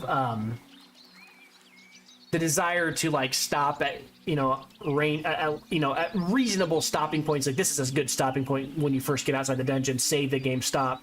4, because I'd like to make bite-sized videos. My video's already, it looks like this, I've already been live for 2 hours and 40 minutes, something like that. So I probably should stop for a bit. But I'm going to stop here, and I'm going to start another video. Maybe tomorrow, we'll see what happens. But this has been amazing, and I'm going to learn a lot from this first live stream, because I'm streaming both on YouTube and on Twitch, and I'm going to try to learn how all this other stuff works. So if you've watched this and you've enjoyed yourself so far, I don't know how all the like and subscribe stuff works on Twitch. I'm going to try to learn some of that system here soon. If you want to subscribe on Twitch or however, that's cool too. If you don't, because you don't know me, that's fine too. I'm going to be trying to do some more and try to learn more about all this process. But for now, I'm just enjoying playing Oblivion. I'm not really thinking about like viewers and all that other stuff. But if you stopped by and I didn't see you, I just noticed that one of my friends actually was watching my stream and I didn't catch it till now. Now I kind of feel bad. But thanks for watching if you watched, and if you're watching this on like one of my shorts or something like that, which I'll try to make some of those on YouTube, you know, stop by, say hi. I'm more than willing to, you know, interact with you in the chat. I love talking about games, and heck, back in the day as a kid playing through Oblivion, that's how I played Oblivion. I had a very good friend that just kind of sat on the couch and watched me play all those years ago. So it'll be kind of like that all those years ago. But that's going to be it for today. Again, until next time, I'm the Blue Titan. Thanks for stopping by, watching, and goodbye.